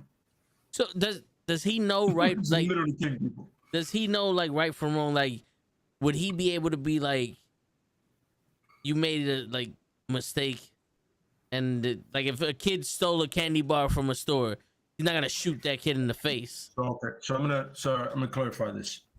Women or children are usually off limits for him. Okay. Except there was one storyline where the head of a slave trading and sex trading thing was a woman. So he went up to her office, which had a bulletproof window, and he smashed her head through it till she went flying out of it. Yeah, that's literally the ending of Dread. It's funny, but now you know where they got it from. He literally kept bashing her face in, because first of all, he found everybody there. There was one dude who was the connection here in New York, and he had somebody film him as he burned him alive to make a point. You see the Punisher clear as day. You don't see the guy that's filming him, burned him alive, and then he found the woman and did that. Then he found two parents that were making porn with their kids. Oh shit. Send their kids to civil services, and killed both parents. So understand this. I don't know if this has ever come up. Yeah. But I have to believe that the Punisher, because of his compulsion, is susceptible to killing an innocent man based purely on the fact that if the evidence to the Punisher is undeniable, I can't see anybody talking him out of doing it. And they've tried. Plenty of people have tried. Daredevil and that soap. Yeah. Nick Fury tried. Didn't work. Is there any? That's what makes him That's what makes him problematic. Absolutely. Is there anyone that would have spoken? Like, let's say if Cap would have spoken to him, would he? No. Not even Cap. The problem is with him is once he has, like I told you, once he's consistent, once he's dead on, all puns intended to it. I mean, there was one writer that said it best. He goes, "Yo, this man's a force of nature. He stopped being a man decades ago. He's a force of nature. You know what I'm saying? He will do whatever it takes to be done. Doesn't matter what. You know what I mean? Yeah, he's really a definition of black and white. Nah, You do yeah. wrong, you die. You don't, you're good. You know what I mean? So That's he would. literally him. So he'll have a gun to somebody's head and Cap be like, "Don't do it." He'll pull the trigger and is like, "Don't worry, I won't kill him again." Yeah, absolutely. Yeah, if He won't die I again. have to believe that if the Punisher thought that the evidence was that strong, yeah. Mhm. And that's another thing about him. He makes sure he's thorough with his work, you know. And I'm not saying he's never did wrong. I mean, it's literally you're a vigilante. You're gonna fuck up sometimes. Yeah. But you know, How funny is it that the one time Daredevil showed compassion is when he went back in time to kill Thanos as a child, couldn't do it, and raised him to be the fucking Thanos we know. yeah, Back when Punisher. Punisher was Yeah, Ghost Rider 2099 Yeah, or yeah. Cosmic Ghost Rider. Yeah, and that was a completely different run, but yeah, that happened, bro. Yeah, so that can, as I'm saying, is if he looks into it and it's like, yo, you're 100% guilty, you're gonna die, probably in the worst way you could possibly imagine. I'm saying? Yeah. The lucky one just gets shot. When he starts taking his time, that's when it gets worse. You know what I'm saying? Yeah. You'll be in a soundproof room, and he'll be like, "Well, are you ready? It's gonna be a long time, buddy." That's the one thing about the Thomas Jane movie, and I realize it's PG-13. They couldn't go that far, but that scene where he's talking to what's his name and he puts the icicle. Yeah, that's It was legit. That's from the comic. Is it? Oh, because I would have thought that Punisher would have actually torched him and not fucking. No, played he did that in a comic book to some dude. You know what I'm saying? Because you realize this dude wasn't necessarily part of the whole thing, but he had vital information. You know, and he was on something like he did this shit. The dude told him everything he needed, took him down. But the problem is that dude wound up killing an innocent woman and wound up dying anyway. But at that moment, he got away. I'm like, yo, you're good. And then at the end of the comic book, he winds up killing him because he did that. So all right. So real quick, to end the show, I have a final question for you guys. Do you think that the reason why these characters are, or not the reason, but like let's say a bonus reaction to them writing it, is that these comics are therapy? Like Frank Castle would be therapy to someone that has those impulses, and he's able to get it out with reading a Frank Castle comic, Yeah. Which, to answer your question, yes, because Frank Castle is catharsis. Mm-hmm. Captain America, Superman, Iron Man, those are your power fantasies. Mm-hmm. There are aspects of comics that you either read them for enjoyment or you read them to seek something out, either entertainment-wise or something that you deem necessary. You feel like an outcast, you go to the X-Men. You feel like you haven't been heard or something, you go to this comic. There's definitely reasons.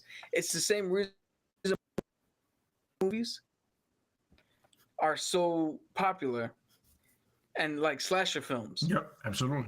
You root for Michael Myers, you root for Jason, you root for Freddy, not because we in and of ourselves want to go out and enact those actions, but that's a safe outlet for us to be like, yo, somebody pissed me off. I feel like whatever. Let's put on this movie and root for this guy to do it and get all your shit out that way.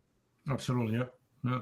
I think, like I'm telling you straight. For me, I've lost family to crime, so I can literally justify. And I've had family done wrong by crime. You know what I'm saying? And some crime was done to me wrong, and I was able to, justify that in certain ways. But I can relate to it because it's like he says, it's not an emotional response. You know what I mean? You're doing it because you understand that there's a balance to it. You know what I mean? Yeah. You gotta balance something out. You know what I mean? And that's why, in a lot of ways, I've hated bullies my whole life. You know what I mean? It's like, this person can't fight you. I can. You can't. Cap can. You know what I'm saying? Caps, we can fight you. whenever we want. If I need to throw hands with you, you know there's no problem with me. I'm not going to stop. But you pick on somebody that you can't. And that's what most criminals do. That's what victims are in. You know what I mean? Yeah. But there's a guy on the other side of this that is far from a victim. He's literally the opposite of it. There's no victim on that side. You know what I'm saying? There's no victim here with this guy. Yeah. He's like, okay, you wanna go ahead and try to rob a woman for her money? That's fantastic. I'll put you in your brain, son. You gotta understand, it's kind of like that Batman, that Justice League thing. When you do A, you get K. Simple as that. You know what I mean? Yeah. And it's one of those things where some people can see it that way and not do it themselves. In a sense, you know what I mean? Kind of like, yo, all right, I can read somebody's doing something like that, you know? Or in a sense, they're just like, yo, I don't know, I can relate to the dude, you know what I mean? I get it. He's doesn't have superpowers. He's just very well trained, and he gets shit done. You know what I mean? Yeah. You know? Here's a scary fucking thought. As we were talking about, you know, all mental issues and trying to get help for all these comic book characters. On the flip side, we've already seen arguments of people like, oh, well, violent video games make violent people, which is false. They burn certain books because certain books have different connotations that they don't like.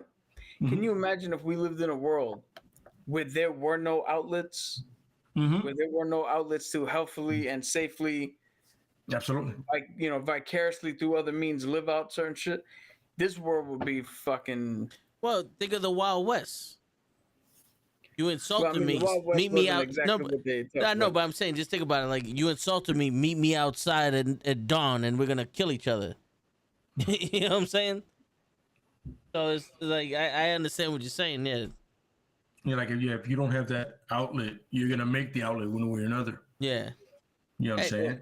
And you know, it's like, I don't want to keep going back to wrestling, but it's kind of like with Austin beating up Vince McMahon. Everybody hated their boss back in the days, and they got the catharticism out of, you know, Austin beating up McMahon. Yo, listen, you're looking at one of the number one fans of that. I was working for a guy that was an asshole. Yeah. And I wanted to fucking stop a muddle him and walk it dry and crack some brews and over him, you know what I'm saying? I wanted to do all that fun shit, but that's something you don't do because I still got to get paid. She got to happen. But yeah, man, I get it, bro. And to dream, bro. Yeah, man, we all find that one comic book character or that one character in some novels that we like. Look, like I was telling somebody about Jack Reacher. I love the fact that he's like so, like, just, you know what I mean? Yeah. He's kind of like, he kind of just says what it is. He goes, we don't have time to waste. We just got to do shit. Yeah. And the Spider-Man point, you know, sorry about that, not raised by your parents, but you related to somebody and it made you feel better. And sometimes that's all it is. You just feel better when you read it. You feel like, good. You know what I'm saying? That's like when I watched The Crow. I was like, you know what I'm saying? All right, I get it. I was really gothic and I really love rock music. I go, shit, that makes sense. You know what I mean? So yeah. And you know, it's a mean to escape, right? And that's why we get so fucking passionate and shit about like fucking She-Hulk, you know, or anything, like even Batman and shit. It's like, you know, to you guys or to people who don't know, it's just a comic book movie, but to a lot of people, it's something that means a lot more than just a comic book movie. You know, like, Absolutely. Think of that guy that fucking was so disappointed that the porcupine guy was written like an idiot when he was, you know, he was raised by a single mother and he read that comic and it touches like, and he's like, damn, you disrespect the one character that maybe 17 people in this country know who the fuck he is, and he connected with someone off of one run. Absolutely. You know, these aren't games to play. Like, you wouldn't take fucking Rosa Parks and make a comedy out of her. You know what I'm saying? A comedy TV show off of what she did. You know, so it's like just to have a comparison of some shit. It's like, yeah, She-Hulk isn't the most serious character in the world, but she's also not a fucking joke. And we don't see her as a joke, and I don't want to see her as a fucking joke. Absolutely. Yeah. A lot of times you see they say comic books are really simple, right? But some of the most complex characters you've ever seen in your entire life are comic book characters. Yeah. Some of the most conflicts they've had are very complex. And somebody will tell you, oh, well, it's not Shakespeare. Not to you. I get it. Yeah. You like to get into that shit. That's cool. Yo, I don't judge you. But I'm just saying this is my Shakespeare. So you know what's funny? I'm saying, don't be that fucking person. You know what I'm saying? You know what's funny to comment on that? It's not Shakespeare. Shakespeare wrote about witches and fairies in a forest talking to somebody in a Midsummer's Night Dream. He wrote about somebody whose uncle fucking betrayed him, killed his father, sent him away, and this dude had to come back on a revenge tour. That's Hamlet. He wrote about star-crossed lovers from two different paths that's Romeo and Juliet. Like, every story has been told already. The only difference between Shakespeare and comics is you have to translate what the fuck Shakespeare said, because he wrote it in a weird iambic pentameter. Where in comics you could see it. Plain as day. And also I would also argue, like, when you read the Harry Potter books or the Lord of the Rings or the fuck what's the one with the lion, the lion in the closet, Narnia. Narnia. Yeah, when you read those, forget that one. You always forget that one. Yeah, when you read those books, you're like, all right, the story's pretty cool, and this is interesting and all that. But then when you hear one run of one character in the comics, it's so complex. And it's just one little aspect of the whole story. And then you go, oh, that's for children. Well, if children read comics, there'll be a lot more understanding in this world than what it is. Can somebody explain to me how Speedball, and I forget what the fuck the group is called. Lay might know when he comes back. Speedball and his group try to do a reality show, try to catch a very dangerous guy in Connecticut. It goes awry. He blows up. They blow up a school. That leads to the Superhero Registration Act. And then we have a whole conversation about, should we register superheroes? Should we not register superheroes? What are the implications of you having the ability to tell us who to save, who not to save, versus us doing what has to be done and what's right and saving people that are supposed to be? How is that for kids? I don't know. How is that a kid's Thanos? Snap. Half the motherfuckers are gone because he wanted to appease death. How is that for kids? Absolutely, yeah. Because the X-Men in general, you know, it's like that whole... It isn't a werewolf and a vampire that glitter fighting over a woman. I mean, it's not that. I understand that kids are gonna gravitate more towards because it's brightly colored, it's hand drawn, and all that shit. And there are comics for kids. I'm not saying that all of them are not. But the longer you read comics and the more you get into shit and the deeper you get into the story, it's the one thing that rewards you for sticking with it. You started as a kid, and Spider-Man's just a cool dude who shoots webs and wears blue and red and swings around the city. And by the time you're 30, his web catch killed Gwen Stacy. Him and MJ have to fucking make a deal with Mephisto. Like, a whole bunch of shit happened. Him actually telling the world who he was killed it in the MA. Yeah. You know? And there's consequences to actions and shit, you know? That's another thing is, like, whatever you do in life, if you make a choice, there's going to be the other side of it, right? You're going to make a choice, right? You know what I'm saying? Yeah. So let's say Stark decided I'm going to share my tech with the world. And its people are dying everywhere. Well, you decided to sell your tech, didn't you? That's on you, son. Yeah. You sold to someone and they use it in a certain way, but they wouldn't have done that without your tech. Yeah. That's on you. And any kid reads that and goes, yo, so if I do something, something happens because of that. That's my fault. Yeah, it is. Absolutely. Make no mistake about it. You made a choice. Choices are made every day. Yep. I tell people that all the time, like, yo, bro, you make a choice, son. I got nothing. I ain't mad at you, bro. But you made a choice. At the end of the day, the choice was made. You know what I'm saying? Yeah, I'm saying so. I've read some mangas, you know, mostly like back in the days, Ninja Scroll and stuff like that. You know what I mean? Some Dragon Ball Z, but I usually just watch it more. You know, the one I really love, the manga that I love that's not big popular is 8 Man. I absolutely love 8 Man. It was so bloody and gory. I loved 8 Man, bro. Yeah, exactly. You know, so Spider-Man, he let it happen. And then because that Uncle Ben died. Thank God he stayed dead. So you know what I'm saying? Yeah.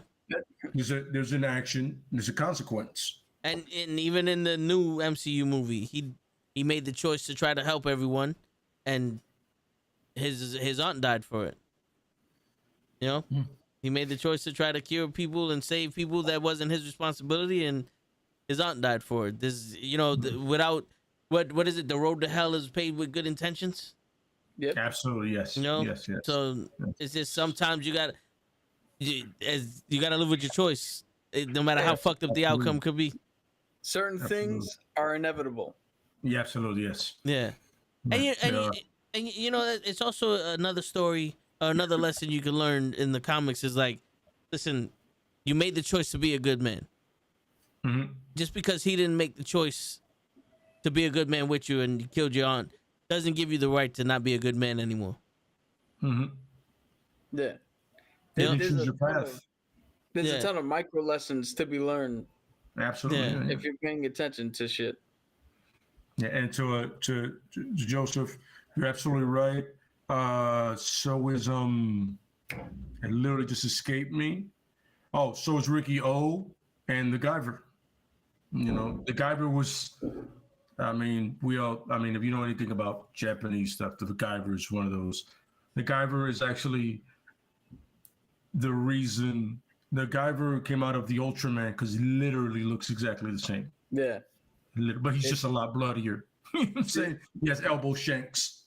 So it's I can do a whole manga thing and anime thing. I'm not gonna get into that because it's a really dark world, but it's funny as shit. I love it. See, I haven't read too many mangas, but I know the movie with Mark Hamill from the 90s. The guy exactly, yeah. That's where it came from, I watch some anime here and there. My thing is because I'm dyslexic and I have weird fucking learning disability shit, I can't connect to the anime if I gotta spend time trying to read it and figure out what the fuck's going on. Yeah. And they're assholes because they write up and down. They don't write they write like this. Yeah. Pricks, which makes it worse sometimes. Like sometimes they have some manga. The mangas I like to read are the ones that, or as I call it, the mangoes. I like to read I don't like this because that's not the original form of the way it comes. It's literally vertical. You know what I'm saying? Yeah, so you gotta read it backwards. It looks like the Matrix lettering. Yeah. Like the codes. But when you read it like that, you kind of get how they read it and you appreciate it a little bit more. You know what I mean? Yeah. You know what I'm saying? So it's one of those, like, I know a lot of people, that's how some people got on Sailor Moon. You know what I'm saying? Yeah. You know what I'm saying? But definitely, I'm telling you guys, you guys get a chance. If you're not going to read it, at least watch the Guyver stuff. Definitely watch 8 Man. The anime, you'll appreciate the shit out of 8 Man. I fucking love 8 Man. 8 Man is fucking great. It's so simple, but yet it's so dope. And believe it or not, 8 Man, that's something that my father got me into. With the old fucking tapes from the VCR. It was always trying to watch the Transformers shit. Got to get through like 3 episodes of 8 Man first. Absolutely, yeah. And it was, I'm telling you. I don't know if you remember it, it's the black and white.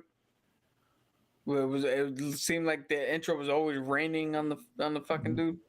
Wait, is that the samurai guy? No, he's more like superhero type. Yeah, and 8 Man it's well, I'm not gonna ruin for anybody, but just look it up. I'll have to look. They have some. I think they have some episodes on YouTube that are free. They have a lot of old school anime that's on YouTube that's free. Or you know what also has it? Prime Video. Oh, there you go. Really? I don't get any emails from them like Cabs. I'm not that important, but they have great anime on there. Yeah, okay. You know what I'm saying? Oh, especially the Street Fighter one. Peep that one too. The original one back in the 90s. You know what I'm saying? Yeah, that's it, man. Okay. Yeah, that's it. This is the shit that I was watching. Yeah. If you look Nah, I at didn't. there's an updated one, and that shit is bloody as shit, yo. Is it? Yo, that Oh, shit you is talking about this awesome. one? That one, yeah, that man. You see how dope he looks? By the Yeah. way, that number looks ridiculous, but once you see him in action, you're like, oh, then they try to make it a movie and it sucks, the live action. But if you make it now with the CGI, Yeah. shit, bro. You know, Give me studio money and I'll do it. you Any know, day of the week. you know what's crazy, Joseph? For some reason, growing up, Cap remembers watching G.I. Joe and 8-Man and Centurions and Oh, the Centurions. and Transformers. Ace McCloud, by the way, Ace McCloud is Matthew McConaughey. And Max Ray has always been Tom Selleck. Yes. Yeah. I was just about to say that. Max Ray. You know, and all these cartoons, and I swear to God, my whole existence, all I ever remember watching is the Power Rangers and wrestling. I know, yo, That- you gravitate towards it, brother. Yeah. And it's but it's funny is, yo, can I ask you a question? Were you happy watching that stuff? Yeah, that was my shit. That's all No, that fucking matters. No, but man. but the crazy thing is like when I think about it, is like everyone watched it, and I was like, I remember watching a few episodes here and there, but not being as invested as Cap. Yeah, okay. Like Cap would know the storyline. I'm just watching to watch it. Like the G.I. Joe movie, I almost know back to front. You know what I'm saying? The movie of the Transformers, Yeah, absolutely, yeah. I know back to The front. opening scene, Yes. the opening already, like Yeah. that was epic. You know what I mean? Like, yo, Statue of Liberty, they're in New York, Yeah. I guess, right? Aren't they? Yeah. So I'm over here. I'm like, damn, son, I remember watching wrestling. That's why Cap goes, yo, these Kahoot trivias, I must not know shit. And I'm watching I'm watching these guys take the quiz, and I'm like, I remember that. Some of them I'll even give a backstory to. It's like, see, so it's like I was just watching wrestling, and he was watching this stuff, and we intertwined, but we never really got into it. It's like it's crazy. It's funny because I told somebody, right? I mentioned in passing the Bionic 6, right? To some dude that I trained with. You know, no idea. I just said, oh yeah, they were just throwing out old cartoons, right? 80s cartoons. A bunch of us guys were about the same age. And all of a sudden I go, yo, I just said, oh, the Bionic 6, right? And I moved along, and the dude literally stopped me and goes, yo, you remember Bionic 6? We remember about it. I was like, all of it damn near. He goes, yo, you know who got me into martial arts, bro? The karate guy, the kid. I literally saw him. You know what I'm saying? He was an Asian dude, by the way, too. But I saw him, and I was like, yo, really? I can get into that? That's all it took, bro. One character, not even the main character, just a minor character in like a cartoon show, and the dude was like, "Oh, I can do that. I can definitely do that." And Yo, That's started dope. there, and to this point, like, That's while I dope. got you here, man, yeah, I've been racking my brain trying to find this shit yeah, for like the last what seems to be like fucking 20 years. yeah. More than that. My all right. One of the old tapes that we used to have Mhm. was a live action Japanese show Mhm. where this dude was a samurai, right? Mhm. And he lived in this little shack with his son. And every once in a while, these fucking bad guys would come down, and when they had to fight him, he changed into a literal lion man, like a white lion. Oh wow, shit! I know what you're talking about, brother. The name is. I know exactly what you. Yo, I've been you know looking what? for that, but I can't remember what the fuck You it know is. what you know what, Cap? You know what I'll do? For sure. I'm gonna make a mental note. I'm gonna make a voice note, and I'm gonna hit a toe with it the moment I find it. I'll have that shit to you before 1 tomorrow. You will get that because I know exactly what the fuck you're talking about. And you know the only reason, you know why I know it? I saw it one time late night with my uncle of mine. He used to love Japanese anime. And literally the only reason I stayed up, because you got to watch this with me. I go, cool, you know, because he knows love martial arts. I literally just watched American Ninja the same night. I'm watching and I'm like, yeah, I got you. Don't worry about it. I got you. Don't worry about it, man. I'm one of those rare ones I can find there, man. But yeah, but the old school thing, Joseph, definitely hits hard, man. That opening scene, that's when Sagat gets his scar. Yeah. I was like, I saw the blood. I heard the, oh, okay. This is not the cartoons I'm used to here. I'm like, oh. But yeah, man. Yeah, like I said, you guys get a chance, just do old school anime and you'll find some cool shit to watch, man. Some good time to kill. And great story, by the way. Don't forget, great story. Hey, if you want a recommendation from me, I'll always and forever Voltron. They were not the car shit, the original fucking Lions. Yeah, the car shit had like 17 different vehicles. That you know what I mean? That you're like, no, give me the 5 lines. What the fuck are we doing here? Yeah. You know what I'm saying? Oh, and by the way, remember the original, they had Finn. And then they got the other guys. Finn was the original Blue Lion. So let's not, all right, fucking people out there with this princess shit. I like her. No. And by the way, props to Netflix for remaking it and actually making it interesting and dope. Yeah, I was waiting for the next season. I fell off of it. I got to get back onto it, but it was fucking great. The way they made the things today interesting, especially with one character, the way they made him, the way they changed his whole thing, I was like, okay, you know what I'm saying? But like I said, Netflix did that. I appreciate Masters of the Universe, and I wish they do Thundercat and Silverhawks. Please do those two for me. Wait, hold on. There is I can't get into Hulu. On Hulu, there is a remake of Thundercats. I know what you're talking about. The one that they had in Cartoon Network? Yeah. It only had 1 season. That shit was fucking amazing. Brother, you're preaching to the choir. Dude, this is how dumb this fucking our system of capitalism is. The show, high ratings, well fucking acted, critically acclaimed, fan acclaim. They canceled it because action figures weren't selling. Because guess who was watching it? Not the kids they intended it, but the 20 and 30 something years old who grew up in the 80s watching the original fucking Thundercats. And here's a funny thing. That used to come on right after Young Justice. Right after that. And like you know what I became a fan of was the G.I. Joe thing, Renegades, where they were practically the 18. Yes. Yeah. They were the 18. That shit was also fucking good. What the fuck, man? I literally got invested in it, and all of a sudden, like, oh, there's no more seasons. I go, but this is some of the most interesting shit you've had in a while, bro. That's dope. And there was a Duke that looked young, and I can still relate to. That's not Channing Tatum. I like that Duke. Because he literally had that moral compass going on with him, you know what I'm saying? And Snake Eyes was money. With the bike that he stole from the Dreadnoks. Come on. I get interested, they kill it, and I'm like, go fuck yourselves. So now I need Netflix to do that in Silverhawks. No one's done Silverhawks. For the love of God, just do Silverhawks. The guy who did Lionel's voice does the guy in the plane. I don't know why people that fly in space need a plane, but that has nothing to do with me. It's the same thing why Wonder Woman can fly and also has an invisible jet. I'm not going to get into that. I so hate that. I hate that shit. I'm like, wait, but she doesn't glide. She flies, right? Because you know how some people glide? Yeah.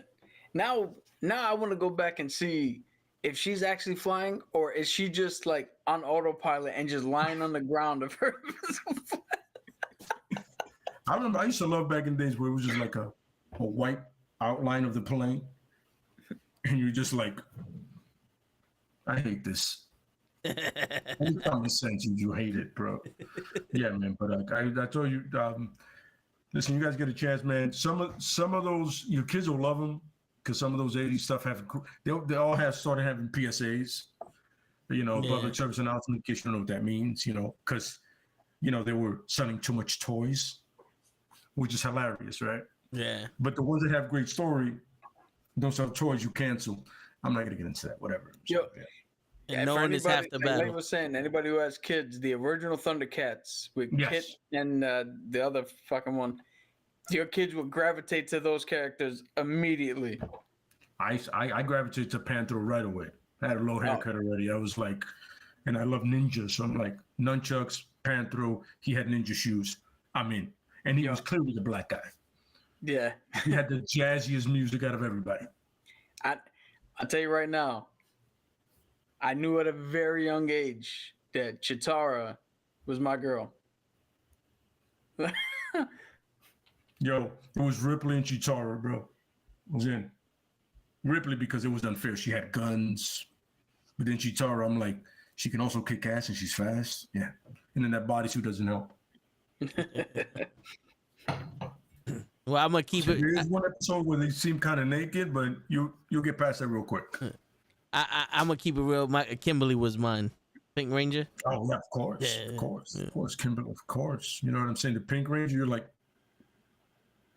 they didn't do any justice to the Yellow Ranger because her sentai on the original show is a guy.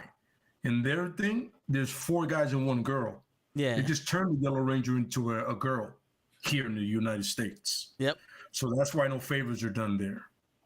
You know what I'm saying? It's like you're flat. You're like, wait a minute, that doesn't make sense. Yo, you know what's funny? I never fucking noticed that. Dude, yeah. Until you said it just now, I never fucking noticed it. Yeah. You know what I'm saying? It was one of those things that I looked into it and I was like, but there was 2 women. And with all due respect to the Japanese culture, they like to, when you're a woman, they make sure the world knows you're a woman no matter what you're wearing. I'm saying you're gonna have a skirt or something's gonna be feminine about it, the color. But the problem was that was a dude in the yellow. When you look it up, that Sentai, because they have a shitload of them, you'll see it's 4 guys and 1 girl. And the girl happens to be in pink.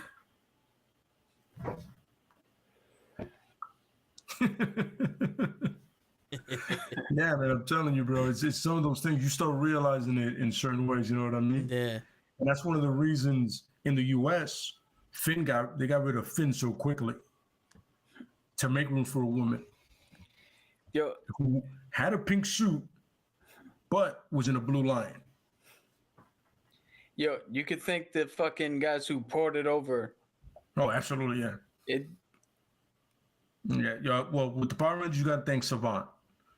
That dude saw that over there. Even though props to Stan Lee, he was trying to bring it over, but no network would pick it up. You know what I'm saying? He tried to bring the Sentais over quick, but nobody wanted it. I think what the story was is he wanted to do like a full recreation, where Savant was like, no, all we have to do is shoot these scenes. Yeah. And just buy the rights and interlace the fucking original shit. And that's what they did, yeah.